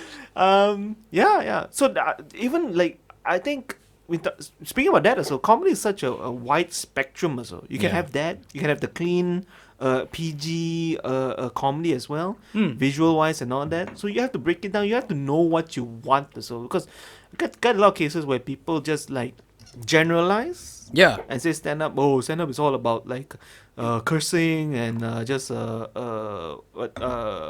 whacking other people. Yeah, and then there's also those that like, they like Dave like everything is just Dave Chappelle. Oh yeah, he's like the go-to. Your stand-up must have a cause. You must be doing social commentary. We mentioned it a few times also just now. Laugh. Yeah. Laugh. Okay, and that's it. Exactly. Yeah. Like okay, personally, in terms of preference, I'm not a big fan of like sex jokes. So like I don't perform like much sex jokes as well. But you know, I get it. You know, people enjoy it, people do it. You know, it's not my cup of tea, but who am I to go and like say like, hey, no more sex jokes. Yeah. Let's keep it above the waist. Yeah. It is a fancy place. It's a fancy joint. Yes. That's not wallpaper. But this is a fancy joint. Yeah. And then you go on talking about how you finish that burger in under 12 seconds. Yeah, right. Okay, double. Like what? What's happening here? Yeah, and even like a lot of people would say like, okay, like dirty jokes or sex jokes are like the low hanging fruit easy pickings But then you're watching like all these comedy creates and all that, right? They reach for that as well. Right. So I'm like, okay, if they're reaching for it, like cool And I'm like, like you said, at the end of the day, people laugh. Correct. Yeah. It's such a big leap for like. I don't know why sometimes the audiences, like it's not like they don't tell sex jokes among their friends and all that. Exactly. It's the same. We're trying to reach that same intention to make you laugh at sex. Yeah, because we use that also not because it's a taboo, because everybody knows what it is. It's an easy thing. It's something that everybody. Hopefully everybody has a part of that in their life. Yeah. That's right. Yeah. Because if you talk about like politics or certain situations that you've been in, you know, it might not be relatable, but sex is always the relatability. Yeah. Unless you're at a children's party then you might not want to go to that zone. Then probably not lah. Yeah. Put that set list away lah. Yeah. Shout out to Nat Kang. Yeah. Nat, please lah. Yeah. Don't do birthday parties, please. Yes. Yeah. But these are the characters, like I said, diversity is all. Yeah, diversity is Nat great. adds whatever you think about him, so he adds a bit of change into the show and everything. Yeah. And for better or worse, you know, it's we can grow lah. Yeah. So yeah, like I like how, like okay, before I got into stand up, I didn't realize how little introspection I did. I didn't realize like how little I knew about myself, how little I thought about things. Oh man, bro. Internally, you know. Bro, I stand up literally changed my life. Now I'm talking You used about to be a millionaire, right? man, I used to have money. Yeah. Now like A broken wrist. that's why. Man, all I've just broken wrists and broken dreams. Brothel of the mind. Brothel. Yeah. But really now I'm trying to talk about me more. Initially I started doing one-liners, just like out there stuff. Yeah. I Your can. cow suit. Day, Cow suit. I'll be talking about balloons 1 second, then suddenly like mamak the next, like no connection on that. Now I just talking about myself, trying to learn about myself by talking about it. It's basically like a therapy session. We all joke about it that it's free therapy for us and all that. Yeah. But it can cathartic in a way. Yeah, exactly. You acknowledge it with strangers. Always easier to talk to. Way cheaper as well. Oh, way cheaper. Way cheaper. They pay us in Right. some cases as well. Yeah. So Wait, you get paid? I mean, can if you want. That was all just passion and exposure. God, what have I been doing? So recently, I think like even on Monday itself, so I was talking about how like we had like, okay, it started with 8 audience members. Halfway through, 4 of them left. Oh gosh. So we lost half of our audience members. But the remaining 4 were very cool. They were laughing. We even asked them, they were sitting like at the back. We asked them move up front. They did. Then they enjoyed the rest of the show. It was good. Then I really felt like, oh, they're so cool. Then I started sharing some stuff with them and all that. Nothing too out there, but just talking about how like I mentioned earlier, I'm very bad with girls. I don't understand girls, and then but still need jokes lah. You cannot just simply just talk and just exactly. Your heart and what are they going to do with it, right? Yeah. You give them something to play with, and then you make a joke out of it lah. That's how it works. So I'm exploring that avenue now, and that's what the trial show is about as well lah. The one that I mentioned like 5 hours ago. 11th April. Yeah. Yay, guys. Yeah. It was like, it was Monday when we started recording. yes. like We've Friday been surviving with cookies, Oreo and tea. and tea.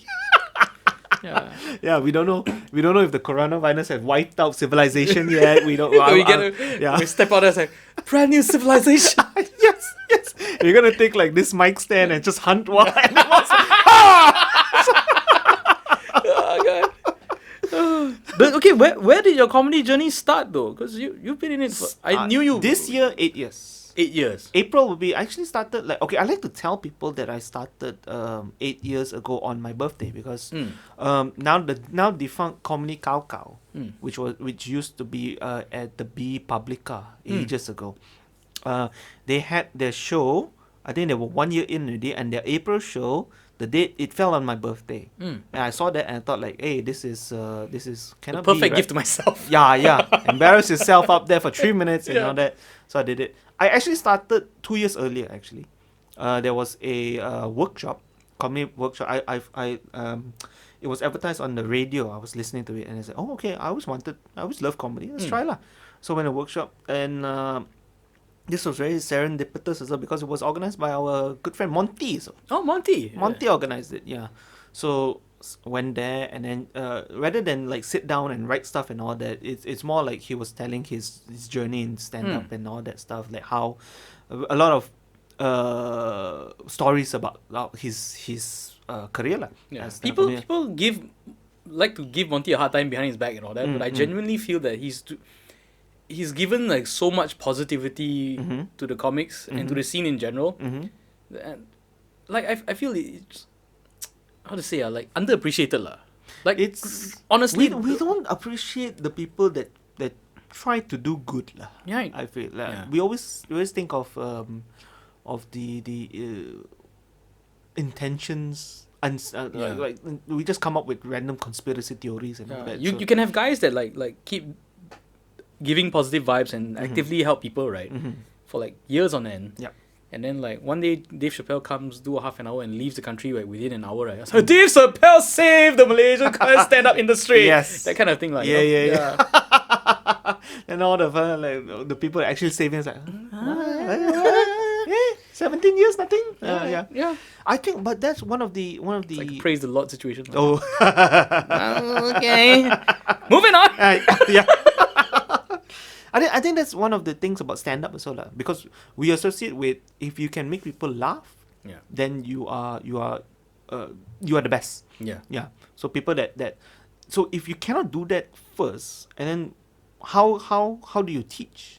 But then you can be a good teacher without being expert in not expert but cannot But in the craft. people also forget that the world is not just limited to the audiences in the comedy clubs. There's a way bigger world out there. All right, so you can make people laugh. I don't care if it's a circus, or if it's in a comedy club, or if you're the band in the bar, whatever it is, right?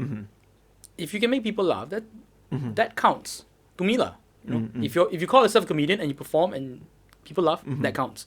I think that's the thing about stand up, so lah. Yeah. The people like oh, you cannot even make like can't even have a solid 5 minutes. Then why are you doing teaching? Yeah. Kind of thing, because it's such a stand up comedy is such a instantaneous result kind of art form, right? You stand there, boom, you say a joke, you get feedback instantaneously.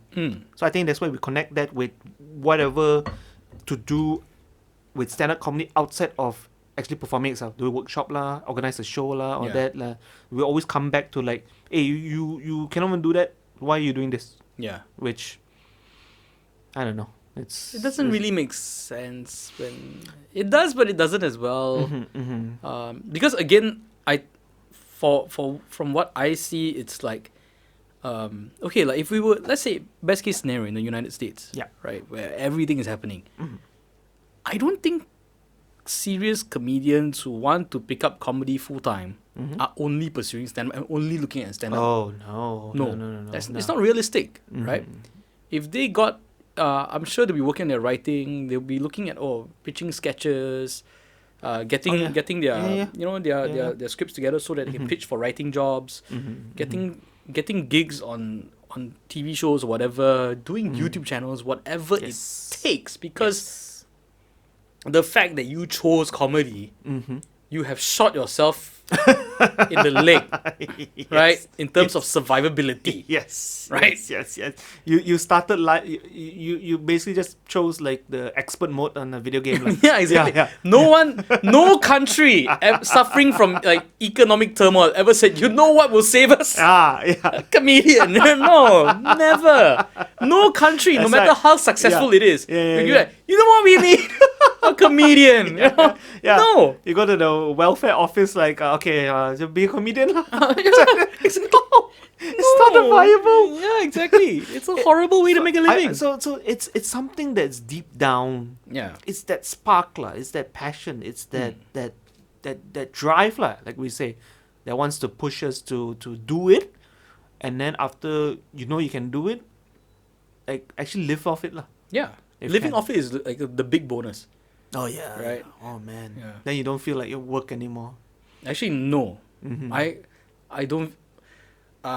Because like my main gig is still the voiceover stuff. I've been in for like 8, 9, 10 years now, and it is something I genuinely love to do and all this kind of stuff. But there are moments where you have to go into this. This is a job. Kind of mindset. Yes. And I think with any passion-driven industry, people need to realize that it's not. If you're gonna be the type that digs in your heels and ignore the entire industry and I don't care. I'm gonna like rent a stadium and do a show like Kevin Hart, in Malaysia. And I only perform in Malaysia. I've never been overseas. I don't have anything track record, but that's what I want to do.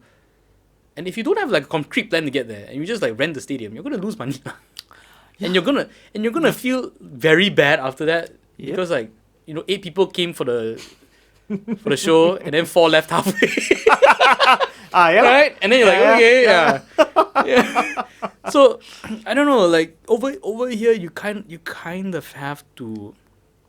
I don't know, like if you want to turn something into a career or make money off it or a living, right? You have to find that balance and be okay with. You know what? You have stuff to. I do to make that's money. very important. You have to be okay with it. Yeah. Because there'll be a lot of like falls and blunders and failures and all that.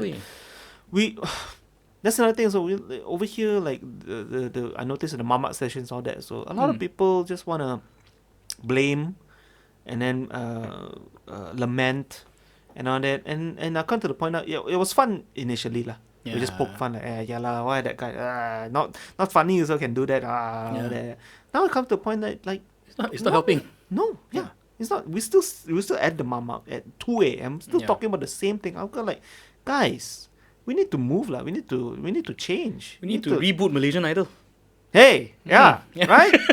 Malaysian funny idol, something like that. Malaysia standing idol. I don't know lah. Standing idol.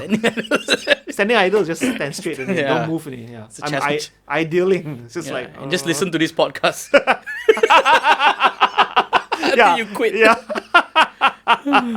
No, but like it is right. Like American Idol, Malaysian Idol was one of those things where like if you felt you could do it, you had this like fast track path to get you there, right? Yes. Which in comedy, local wise, it's non-existent. In the States, I think they did like Last Comic Standing and all that, but I don't know. I can't really say like how great an impact. Yeah, do you know any of the winners? Like there's this one guy, Joe Mackey, that I really enjoyed. He had one bit about like on a pizza box, it said like because it was 9/11 that time, right? So on a pizza box they did the whole 9/11 memorial, say never forget. And then when you open it up, it's like the guy forgot his olives. Oh,